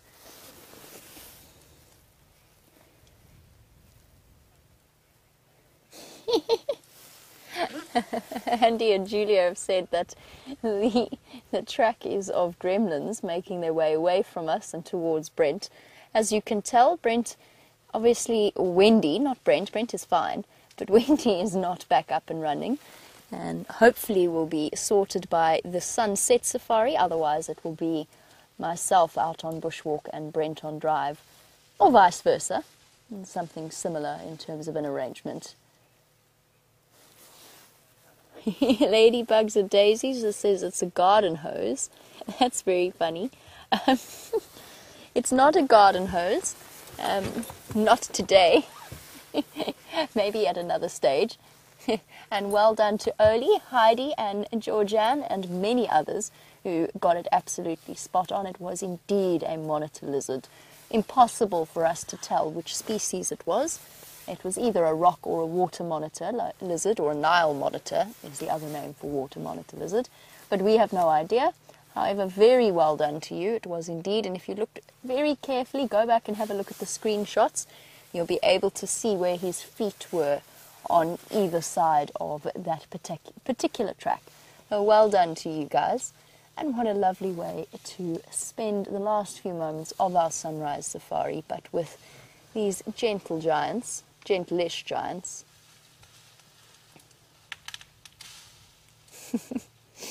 And bush willow seems to be giving plenty of trouble.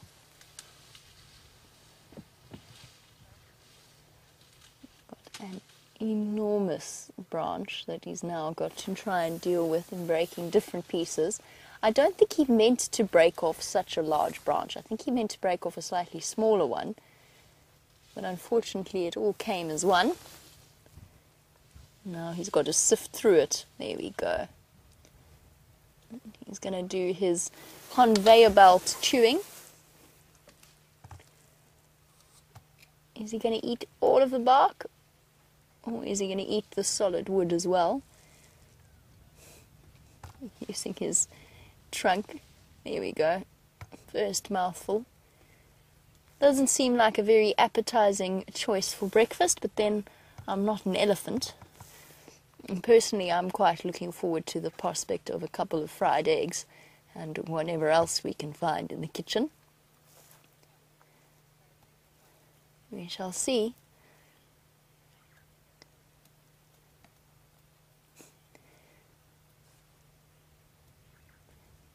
Oh, it's warmed up nicely, and we've got the prospect of the lions coming back onto the property for the sunset safari. You'll just have to stay tuned and join us in order to find out.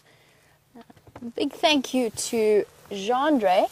Jeandre, thank you for all of your fantastic camera work. We are very fortunate to have such a talented cameraman working for WildEarth. And thank you to Rebecca and to Louise in Final Control. And Brent says thank you. Oh, I'll say thank you on Brent's behalf for those brief moments that you saw him for the split second this morning, as well as from Stef. Big thank you to all of you for your company as always, your questions and your comments. We will catch you for the sunset safari. Bye-bye and have a lovely day.